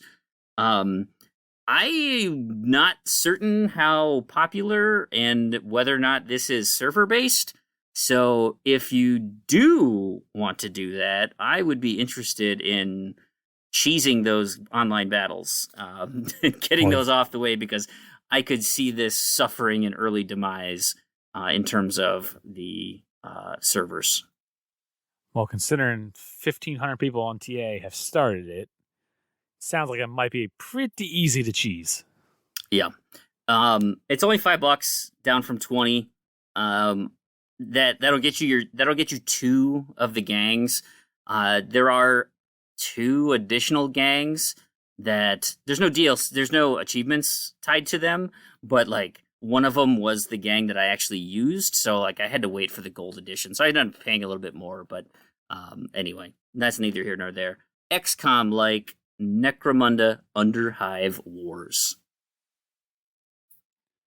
Interesting. I was looking at some clips. That looks neat. All right, but if you don't want to spend some money, you can now download Dead End Job with Games of Gold as available now until December 15th. And then on the Game Pass side, we've got a couple of games that are coming to Game Pass. Available now is Pentiment. Then we have Somerville and Dune Spice World. Dune Spice Wars. Ghost Lore. Lapin. Or Lapin. I don't know. Lapin. It's based on bunnies, so it's Lapin. I know nothing about it. And then nice. And Norco. So Norco's on my list to get, because this one, so after everyone finished Citizen Sleeper, those same people were like, Norco is now my new Citizen Sleeper. And so I just downloaded it. It's been on the PC for a while on Game Pass, and so I just downloaded it. And I need that N for Chesno, so it's going to be a perfect fit. Yeah, and Norco's looks like it's a 4 to 5 hour adventure point and click. So point and click, I'm out. It didn't really seem that like it's that much of a point and click. It looked like there was action fighting. So like, actual you're doing the fighting, you're not stopping and taking a turn or rolling a dice or die or anything like that. It looks like you're actually kind of in there doing it. I'll say I know Pentiment is something that I imagine the three of you are very much into, at least L. I like seeing all the reviews, man. That is on fire right now. It was on my list going in like already, and the fact that it's getting some really high marks makes me even more excited. I want to check it out, but I know it's got multiple playthroughs required. So, I mean, it's from Obsidian, so it's going to be a quality game. I also know that it's from a first party, so it will not be leaving Game Pass anytime soon. If at all. I don't know. I get the feeling we're going to be talking about it in the next week or two to come. Looks very wordy. Sure I watched the little trailer, but it just looks very dialogue heavy, so lots to read. But the art style is cool. It looks like an anti-canny game, so... You have to play it. No. Yep. I don't have to play that. Yep. I'm not being forced to play it. We're going to force you to play it. Yep.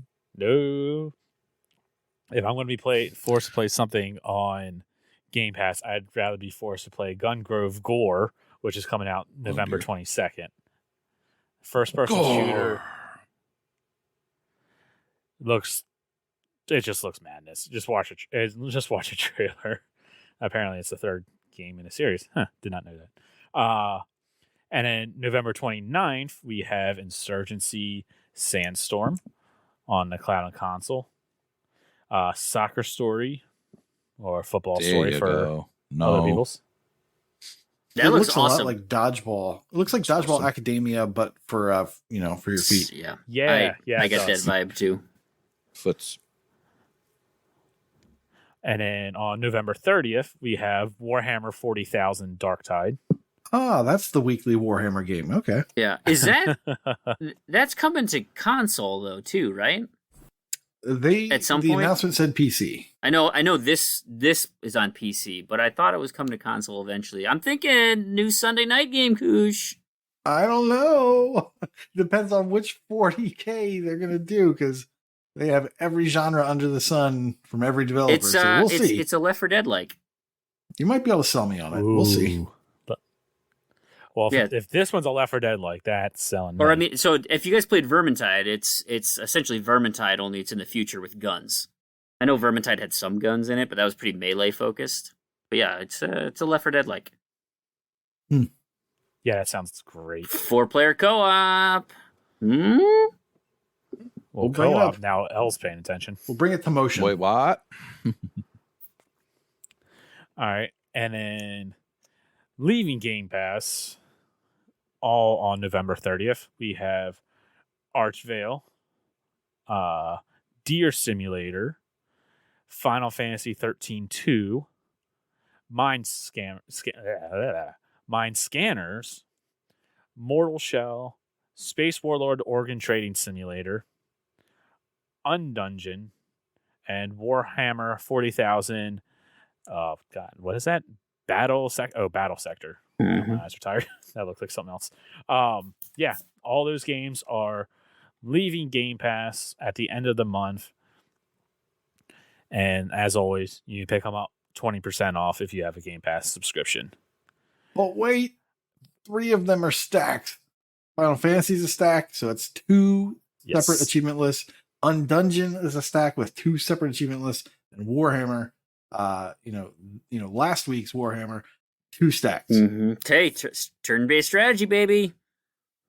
Unfortunately, it's made my list of something I have to buy now because I will not be able to finish it before the end of the month. Yeah. Well, if you are one of those people that like to I'm waiting. finish games before the end of the month, the Space Warlord is actually completable. Management game, 2 to 3 hour. We actually talked about this game on level 207. If you would like to go back and listen to that. Whoa. That's a very doable completion before the end of the month. I know I want to go back to that and complete that. Someone tell me I about... originally didn't like that game, and then Michelle kind of changed my mind on it. And it's like, maybe I'll go back to it because I forget what it was. It was like something where you can slow down time and make it easier or something. I don't know. Yeah, I put that on my list. Convince me not to do Deer Simulator. What's the deal with that? It has 5 E's in deer, so it's probably jank. It's weird. But like weird with 5 E's. 1 to 2 hour completion, but like pretty high TA. Like that scares me. That's because it's weird. I don't know if it's been brought up. That game is weird. You run around, you pick up guns. I think your head becomes a gun. No, that's what it is. You pick up a gun, and the gun is attached to your head, and then you get a better gun, and that gun's attached to your head. It is weird. I think Elroy talked about this in a segment or something or on the panel. I don't know. Yeah. I feel like someone talked to me about this game. I feel like it was Elroy. Maybe it was Corey. It definitely came up in one of your podcasts, but I still am not convinced. I am just confused. It looks like the ugly redheaded stepchild of Goat Simulator somehow. Yeah, it's like Doom meets Goat Simulator. Only it's bad on all fronts. Yeah, it's not great. It's not a great game, but I didn't think it was great. But did you complete it? I completed it. Did it take you 1 to 2 hours? Sure. Yeah, it's about right. 2 hours. It's not hard. It's just hard to stay focused on it. All right. Yeah, and outside of that, it looks like all the others are a somewhat significant completion. 6+ hours anyway. So, but yeah, pick any of those games up if you want to complete them before the end of the month, or if you won't be able to complete them before the end of the month. I was waiting for you to do your little thing where you tell everyone about what you can do to save some money if you buy it. I totally said that. Got to say it every time, over and over. I've already shilled for. Just keep saying it. Microsoft. I'm hoping Daddy Phil comes in and gives us a nice endorsement or whatever. I would love a sponsorship from him. We're gonna have to pay U.S. prices for these things. It's not good. Stupid Argentina. Don't cry if something. All right. Either way, let's get into our final section. Let's get into some brag camp. Take it away, Freem. Brag camp action. We got completions. Skeptical Mario, 350 completed games. Enigma Gamer, 77, 450. Chris Carter, version large. What is that? CJH Carter, version large. 500 completed games. Eldritch, shortstop, 700 completed games. 800 completed games. Yeah. David Bottom is at 1,000 completed games. Slayer Raining, 1050.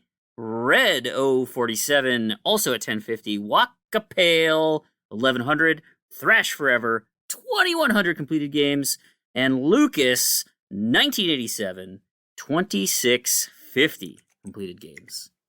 Oh boy. Thin streaks. Bomber 37 with 50 days. Johnny Delicious with 100. Neon Prime with 150, Drunken Monkey with 500, Northern Last with 800, El Sock, also known as EL Sock, It's in the with game. 850, It's in the sock.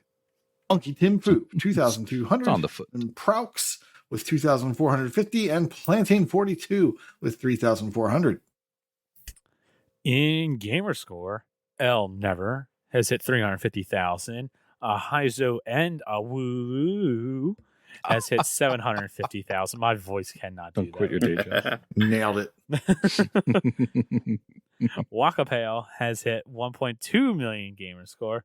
Alicia has hit 1.3 million gamer score, and somehow being able to straight double that is Lucas 1987 with 2.6 million gamer score. Oh boy. In leaderboards. We have GT3 Option Fan is now in the top 200 of the Georgia TA leaderboard for Xbox 360 puzzle games.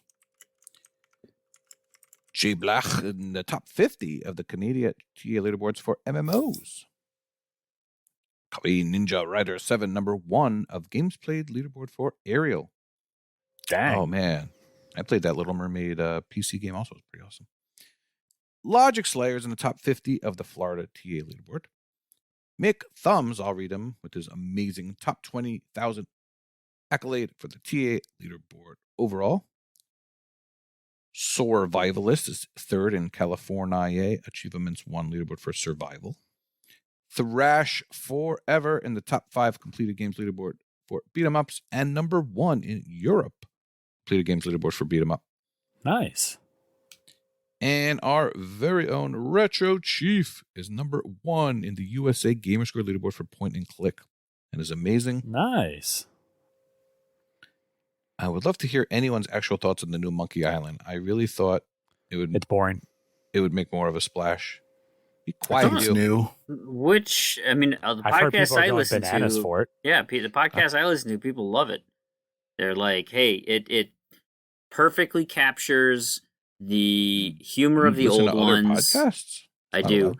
And I'm caught up, guys. I'm not gonna I lie was to just you. about to say, I am Are you on still top 6 of my months behind? game. I am. Apparently, he got to the point where they released that game, so that's You kind said of there good. was hubris. No, I'm way on there. But they Yeah, talk also about like Loom. put in so many cool like quality of life things.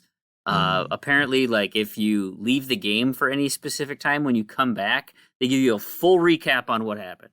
Like, you know, they understand, hey, old guy, like, yeah, you probably, you know, went and did real life. Guess what? This is everything you missed. There's also a thing where you can like hit a button and it'll show you everything that's interactable. There's That's apparently nice. a really cool hint system where they kind of nudge you every now and again. I know Chicory did that too. Well, Chicory's not an Xbox, but anyway. But like, yeah, you can hit the thing and they're like, hey, wasn't there a guy to talk to? And you're like, that's not clear enough. Give me again. Hey, you should go talk to this guy. Or, nah, it needs to be clearer. Okay, literally just do this. And it'll just tell you the answer to the puzzle. So, that's the way to go. yeah, like they've really embraced, you know, what makes sense from a gameplay perspective, and they're not like, they're weird. If you remember Monkey Island, they're weird, but it's not as obtuse as like they used to be. I'll take your word for it. I've never played one. Oh man, you'd like them. I highly doubt I will like them. I don't like monkeys. I don't like point and clicks. So this does not sound like a Kenny game. What about islands? Just assign it to L. Are the islands lonely? I'm on a boat. You're on a boat. Damn, I All self-censored. What's wrong? All right. Oh, wait. I have a brag about myself. Humble brag. You are a humble bragged about completing As Dusk Falls.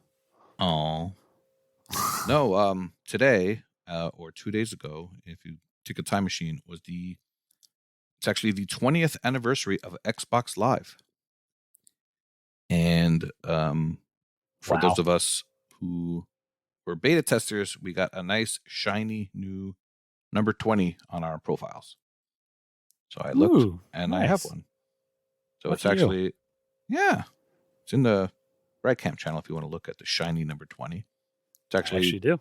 It's actually decked out. It's not just a little number. It's shiny. So thank you, Phil, or whoever I have to thank. Larry, Herb. No, definitely Yeah, not that's them. cool. I mean, that's where I found out about it. So I'm thanking him. Major Nelson. Yeah, That is pretty wild. 20 Yeah, I years. think I'm at And people 14 are years is how still long I've been on. playing. People are still playing Halo. And people are still playing NFL Fever. No, they're not playing that. But we're definitely playing Halo still. I still haven't finished Cameo, so That's the game you thought of. Is that the first game behind that you? was like one of the first games I played. Yeah, so That's okay. All right. I think that will do it for us this week. That was a lot of fun. Thanks for coming on, Freem. Always good to talk to you. Yeah, it's been fun. Sorry about my crappy mic, or I guess my PC mic. Hope I'm gonna buy a new one for Christmas. I deserve it. You do deserve it. And it wasn't that bad. And You hopefully haven't I'm heard the able- recording yet. You don't know that. I was just about to say, He's hopefully not I gonna say listen. that. And Not I'm gonna able to listen make it sound You're good fine. by editing. You sound good.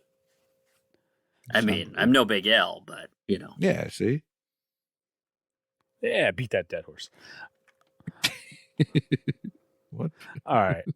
But yeah, you can find us. All the links and all the stuff like that is in the show notes and our podcast links doc. Follow and subscribe to us on all the social medias and whatnot. Thank you all for listening. Class is dismissed. See you all next week. bye. This is Freem.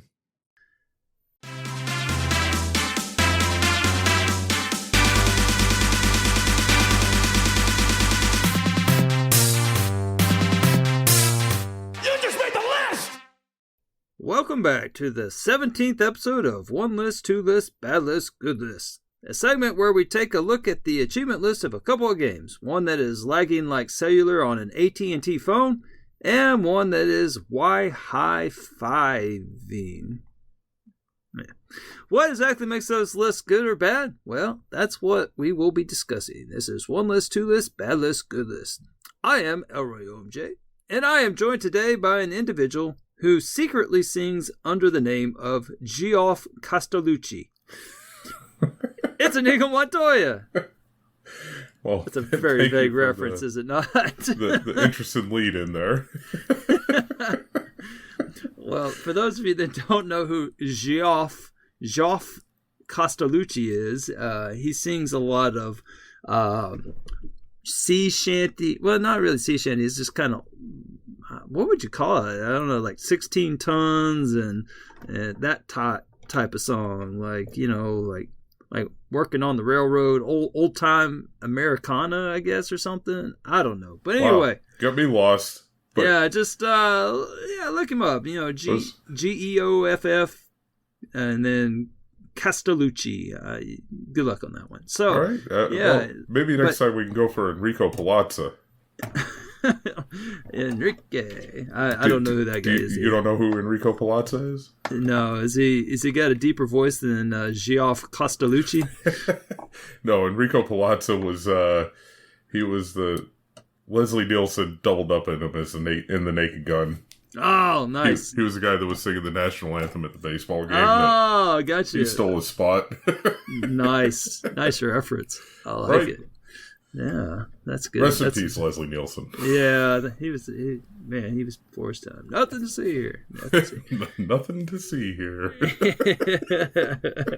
Classic. But there is plenty to hear here. Yes. So, well, I do believe it is a one list, two list, bad list, good list. And I do believe we came to a consensus that you would be doing the bad first, yes? Yes. Yes. All right. And to the bad list we go. Awesome. So, a couple of little tie-ins with the bad list right now, and one of them being TA is doing the medals for November, which include earning achievements in, I believe, with the name Sonic in them. Okay. Or from games with the name Sonic in them. Okay. So what better time than to bring up none other than Team Sonic Racing? Oh, wasn't that like a games with gold, maybe? No, the games with gold, I think don't all That was a lead to this. 360 one, right? Yes, that was Sonic All-Star Racing Transformed. Okay. God, you and these dang racing games, man. Yes. This one I've been playing recently, not necessarily for the TA medals, but Okay. I did start it, and of course, because it is a racing game. But you're going to have to finish it because you're a completionist. So exactly. Yes. So you get to see the dark side of achievement lists when you're a completionist, okay?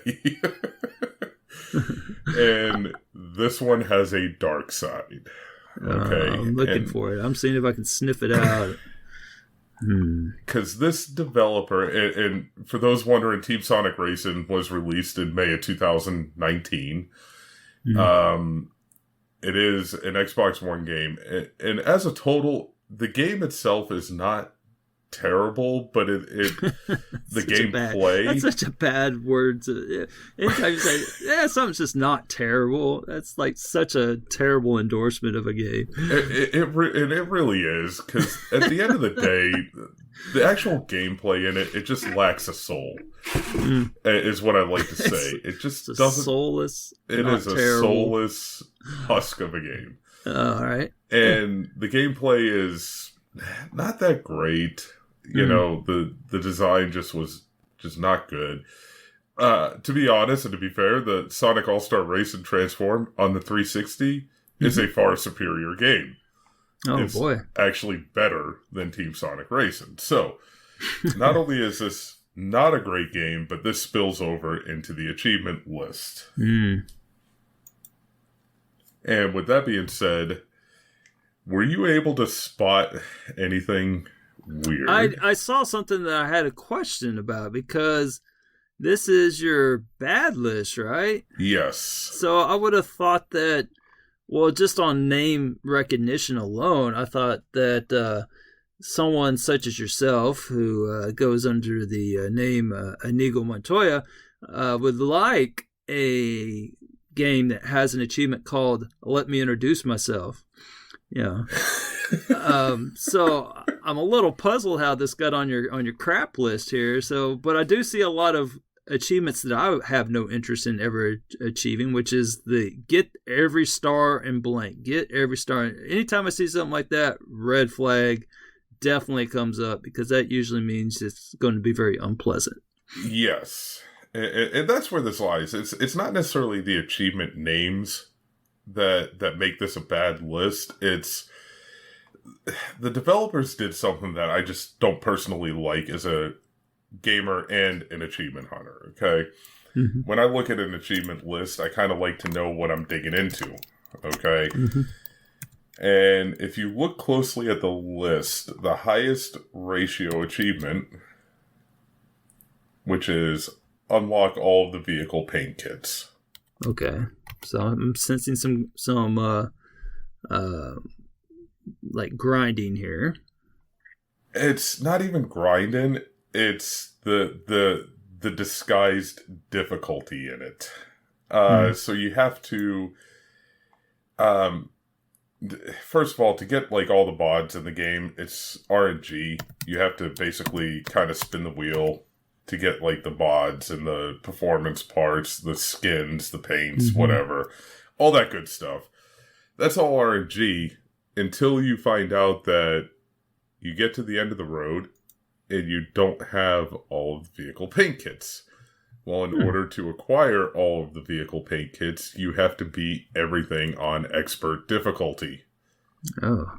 So this is one of those ones that's kind of masked on the surface. You're like, oh, unlock all the vehicle paint kits. How hard could that be? I just gotta grind out some money.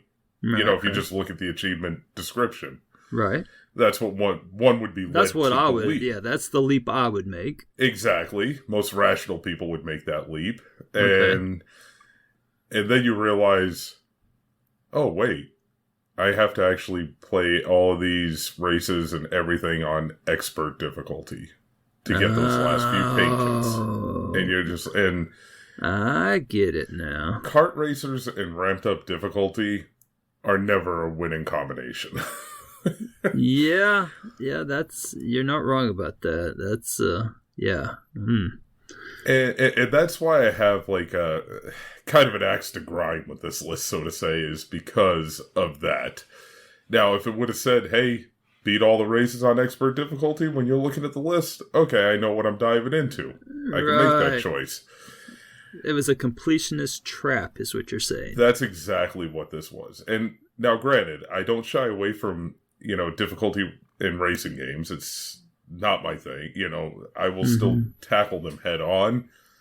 But the deflation when you start to realize when you get to the end of the road of the game and you're like, I've got to go back and do all these races on expert. Oh, no. Does it like stack so you beat them all on hard, but if you beat them on expert, it would have counted as hard as well? Well, that's where the fun thing comes in the game design. Oh, this just gets better and better. Yeah? Oh, yeah. This is like K. Billy's super sounds of the 70s. The hits just keep on rolling, okay?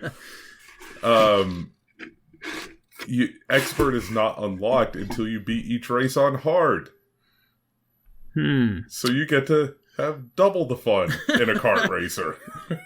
Yeah, and you get to go through the entire game on the hardest difficulty just to get a couple of stupid paint jobs. Yes. That's crazy. And like you said, and really the rest of the list is kind of uninspired.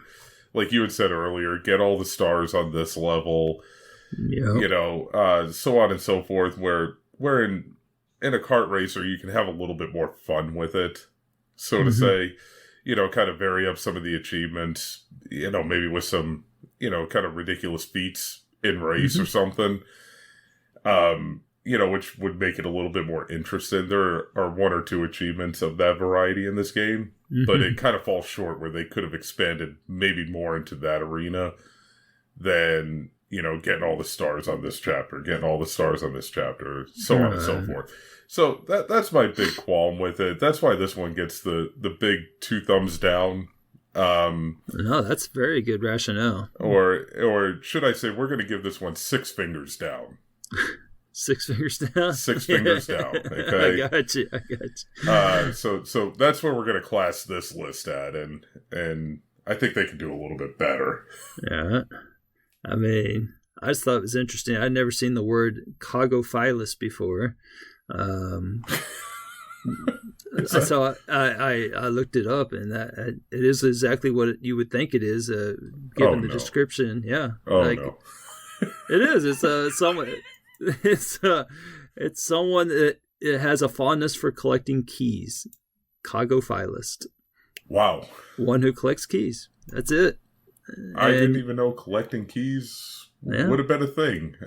Some of the things that we've learned. Yeah. And the achievement is for collecting all the Team Adventure mode keys. So I thought, keys. I wonder if that's what you call someone that likes keys. And sure enough, it is. So there you go. Well, the achievement list did something good. Yeah, it at least taught us something. There you go. It's still not enough to get it out of the bin, though. That's the first time a game has been mentioned for being on the bad list for entrapment. I think that's the first entrapment we've gotten. Okay. So that's there we go. That's actually a very good reason, because like you are a completionist and you might have thought twice about it, and I'm sure you probably still would have just because of the genre, but Others may be like, I can do this one. And Yeah, then exactly. you Because get there are stuck. people Yeah. that aren't into the genre that just enjoy a good kart racer. Mm-hmm. And, it's a very popular couch co-op experience. People tend to dive into these things Yeah. and have fun with them. Mm-hmm. But from the completionist perspective, yes, it's got the trap. The grind, if it was a grind, like a money grind, that's really not so bad. It's something you can kind of passively do, killing some time while watching a TV show. I could have probably dealt with that, and that's what one would think going into it, but definitely didn't work out that way. Here I am working on the expert difficulty now. Oh, man, bless your heart, yeah. So hopefully everyone, if they're completionists, will take heed, but I think that is a solid entry. I'm glad to be the first to do an entrapment list. There you go. It might become a thing. So, right. I like it. All right. Well, let's wash that down with some good stuff here. And I wish I could have brought it a little better to it. I'm a little lukewarm on my entry, but I'm going to roll with it anyway because I have a disclaimer as for moving forward. I've molded into a new kind of gamer, so no longer am I just injecting 1,000 points into my veins as quickly as possible over and over again, rinse and repeat. I'm in the process of actually saving those up, and I'm in a perpetual state of preloading right now. So a good list to me is one that I can preload the hell out of it. And so I think that those colored glasses that I am now wearing is impacting how I view this game. But here you go. So the game is Rocket Arena. Have you played this one before? Rocket Arena. Yeah, so recently I have been describing this game as Rocket League to many people. I've been trying to thinking, yeah, and apparently it is definitely a much different game than that. So, but it's called Rocket Arena. I believe it. Oh no, it actually costs. Oh no, it's on Game Pass. I was gonna say. I was thinking it was either free or something. And so it's an EA game, and it's 50 to 60 hour completion. And basically, the game is just your the game itself is pretty generic. It's just your like arena type battle game, your typical third person battle game. It's like I know there's a crap ton of first person shooters like that, like a Splitgate or some game like that, where you're basically pick a game mode and then you're put into a team of whatever 3 to 5, and then first team to get like 40 kills, and then you win, and then you go back to the lobby, and then just keep going, that type of game. Yep. And I'm not even really sure what they call that. I know it's not MMO or anything like that, or it's like a battle royale light or something. I don't know, but it's like team based. I don't know what genre really. They got it classified as a third person shooter, which it is definitely that. But that whole game mode where you like just play a bunch of like different types of games or whatever. So that's what this game is. They have about 10 to 12 maybe characters that you can choose from. And it's like they're somewhat different from one another. Each one's kind of unique, and each one has its own little personality, I suppose, and each one has its own level that is specific to that character. For example, you got a big old pirate, and so of course one level is like a pirate ship, and where like in a little island attached to it or something like that. And then another character has something to do with ice or something, or she's Eskimo something or another, and does something, it's like ice everywhere. It's like Ice Palace. So it's that type of thing. All right. So anyway, the game pretty forgettable. And the only thing that really differentiates this game, why it's called Rocket Arena, is because you use like your rocket bullets to kind of propel yourself upward. where like you can double jump or triple jump. I can't even remember, double or triple jump, and then you can like shoot your bullets downward and kind of get higher up, kind of a thing. Yep. So yeah, it's kind of cool. Now, why is the list? Let's talk about the list. That's the game in itself. If you have no idea, about the game, so the game, the achievement list is good in the sense that it's one of those that squeeze out every last drop that the game offers. The game itself, it's only got 2 modes, and then it's got I think about 5 different types of matches. So I can see where people, I mean, the player base on this game is pretty dead at this point. There's not a whole lot of people playing it. And it's pretty easy to see why, because it's not like spectacular. It doesn't, it's not like a huge memorable game, but it's cutesy, it's fun for a little bit, and so each one of the achievements kind of forces you to experience the game in its entirety. It could have been really easy to make an achievement list that just kind of shows off part of the game. We've seen that before. Pick any Ratalaika game. You play the first 2 stages, and then kind of multiply it to a AAA release. Then something like that. So each one of the characters has a couple of achievements tied to them. So you have a win a match with blank, and then you have the 100 KOs with blank. Now, with the 100 KOs per blank, and by blank that you put like the name of the character in there, you might say, well, that's a bit excessive, but there's an achievement for getting 1,000 KOs. So basically, if you have like 10 characters, you add up the 10 100s, and you've got it. So it adds up. So that is, it's not like you're going to have to go above and beyond to get that 1,000 KO achievement. And with that 1,000 KO achievement, I must say that I really appreciate that, because it's a little grindy, but it's realistic grindy. So you've seen games like this where instead of 1,000 KOs, they might have gone 10,000 or 5,000 or 100,000 KOs, right? They could have easily tacked on another 0 there, and made it really, a lot of developers would be like, it just makes them want to play it longer or something, or something just completely insane, like 1 million freaking bomb or whatever bombs, hypothetically, bombs. Yeah, because everybody loves to play it that long, right? Right. So the 1,000 I think is enough to increase the tat on it to where it's worth going after, but not so much that it's unrealistic.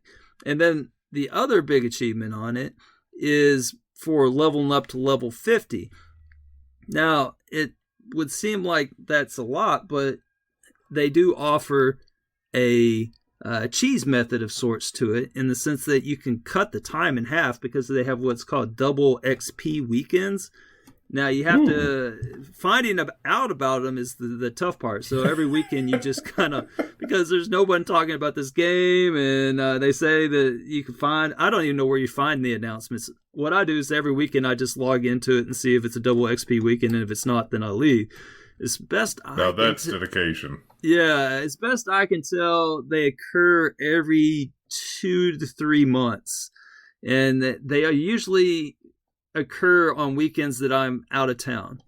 So, but the last one wasn't, and basically it doesn't take any time at all with the double XP. You could, if you just had a whole weekend, you could knock out every achievement in this game. It's pretty easy on double XP weekends. But that's so the fact that you can do that.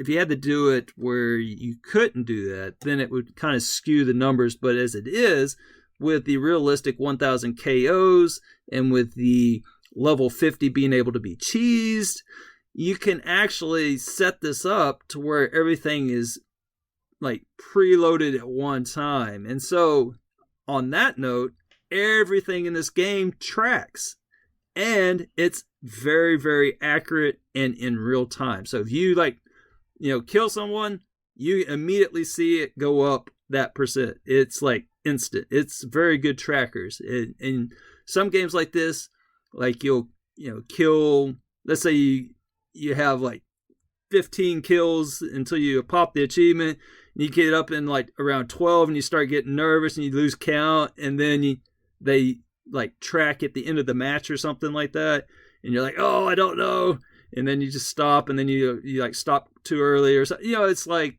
I hate when the trackers do that, although I do appreciate the tracker. But this one is like real time. Like as soon as you kill someone, it goes up. So you can preload the heck. I mean, this game, bam, you can preload every single achievement in it, basically. So anyhow, so I appreciate the work that they put on the achievements. They probably put as much work in the achievements as they did the game. I don't know. It's not a superb game. It's not terrible, Inigo. It's not terrible. There you go. That's my endorsement. But you said that with a little bit more I guess, what's the word I'm looking for? You didn't quite have the downer in your voice when you said not terrible. Yeah, that's true. You were like, you were a little bit more upbeat about your not terrible than I think I was. So, but yeah, there you go. So, trackable achievements, realistic grinds, completion, shows you everything the game offers. All in all, an easy 4,500 in the reserve bank for Tad. So this is the exact opposite of Circuit Superstars. Circuit Superstars, which has an unrealistic grind with no trackable achievements. Oh God, that's right. You were telling me about that one, or I was asking you about that one. That one is you basically just have to just keep going until it happens, and it's about 500 hours of continuing to go. Oh God, can't. What is that one called? Circuit Superstars. Oh boy. Unrealistic grind with non-trackable achievements. Oh yeah, that's right. I remember this. You said 500 hours? Is this 200 to 300 completion? It's probably maybe 500 might be a little overestimation, but I'd say 350 would be more realistic. Yeah. So okay. Yeah. I see the little coffee mug of doom on it. Yeah, that one's like I said, non-trackable achievement. Shame on developers for doing that. That should have actually been my bad list game, but but you got entrapped. I did get entrapped. Yeah. But with that being said, your nephew can help you out a lot in Circuit Superstars. So okay. That's 350 hours of sleepy time. All right, makes it more palatable. Okay, I do see that you have the completion on that. So congratulations. I do. Thank you. Yeah, my nephew helped out a ton with that one. I'm sure. Oh yeah. Props to him. Yeah, he got paid fairly well for that one. Nice. Oh man. Well, all right. Well, I guess that wraps us up. So, any closing thoughts on any of these? Nope. We're gonna go. I'm gonna look a little bit closer at not Rocket Arena, not Rocket League. Oh, not Rocket League. Arena. Yeah. Rocket League's got cars in it. This has got guns in it, apparently. Okay. Yeah. Is there any form of vehicular transportation in this game? There is a blimp, but the blimp is the entire stage, so you're moving along with it. You're not actually driving it. I'm not sure who's driving the blimp. It's just kind of there in the sky, and you're on top of it. Okay. But it is a moving vehicle of sorts. I might have to look into it. I get a few others on the on the schedule coming up though. Yeah, it's $5 or Game Pass or free with Game Pass. Yeah, that's it. What a deal! Right. All right. Well, thank you everyone for listening, and take care. All right. See ya.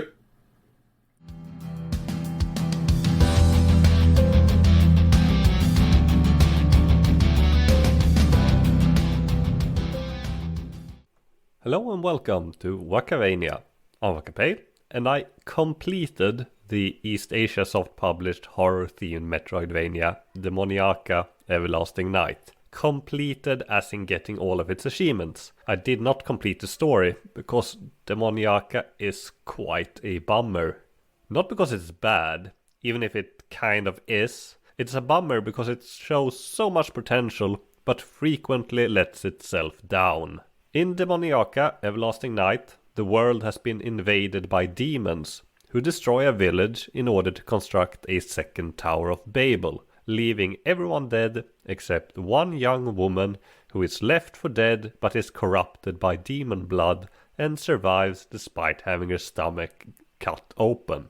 She sews herself together and acquires a form-fitting bodice to keep her entrails in place, as the demon blood will prevent her from ever fully healing.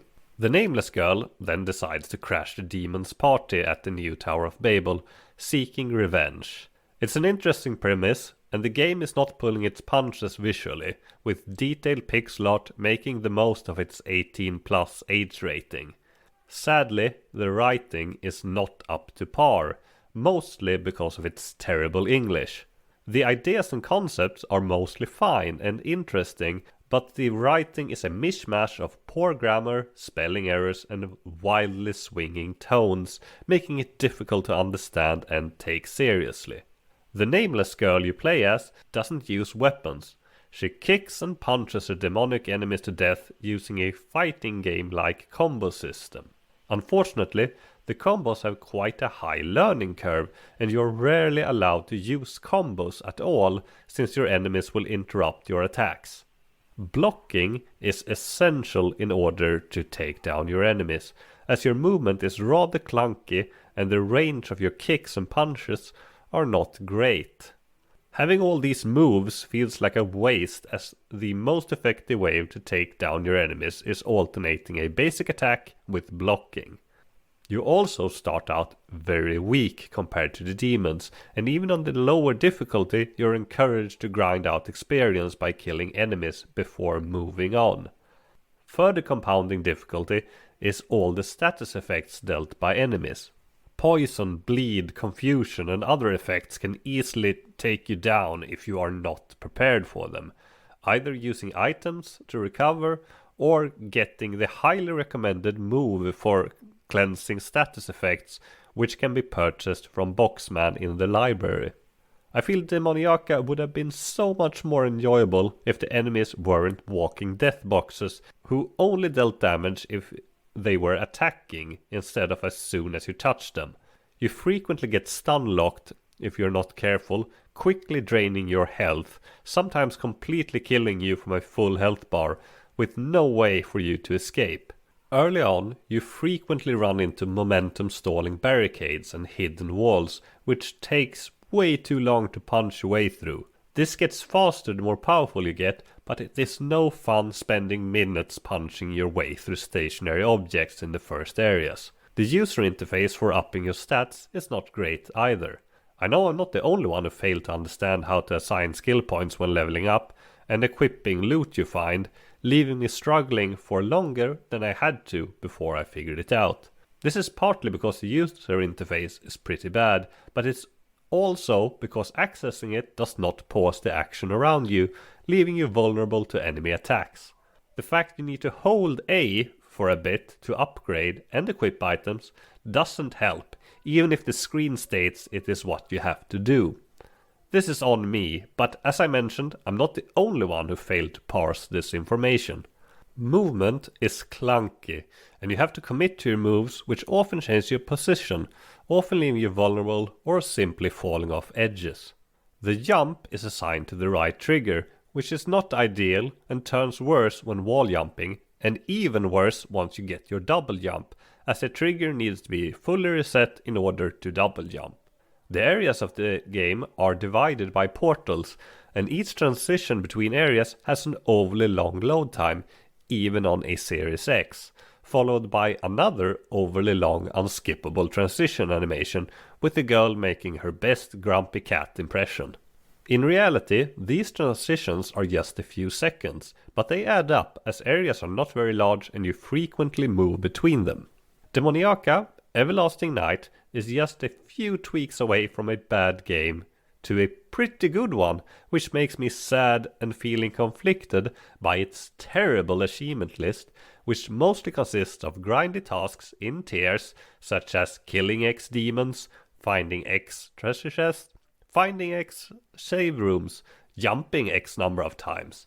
On one hand, it makes it a much faster completion, allowing you to easily grind it out by backtracking after defeating the second boss. While I was happy to put it down after completing its achievement list, I feel it should have required you to complete the story at least, even if it was quite difficult and grindy, even on the easiest setting. Demoniaca Everlasting Night is a bad game with so much unfulfilled potential.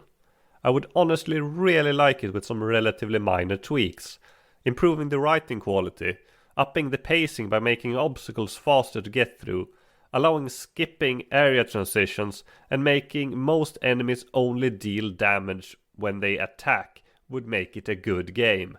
If the movement was also improved, it could be great. Demoniaca Everlasting Night has 28 achievements worth 1000 game score and 1900 TEA and a time estimate of 8 to 10 hours. If you're only interested in the achievement list completion, that is, and a regular store price of $15. For better completion math purposes, I can tell you only 60 players have completed it right now. Demoniaca Everlasting Night is only a few steps away from greatness, but falls short too many times, ending up less than the sum of its parts. Have a nice day, everyone!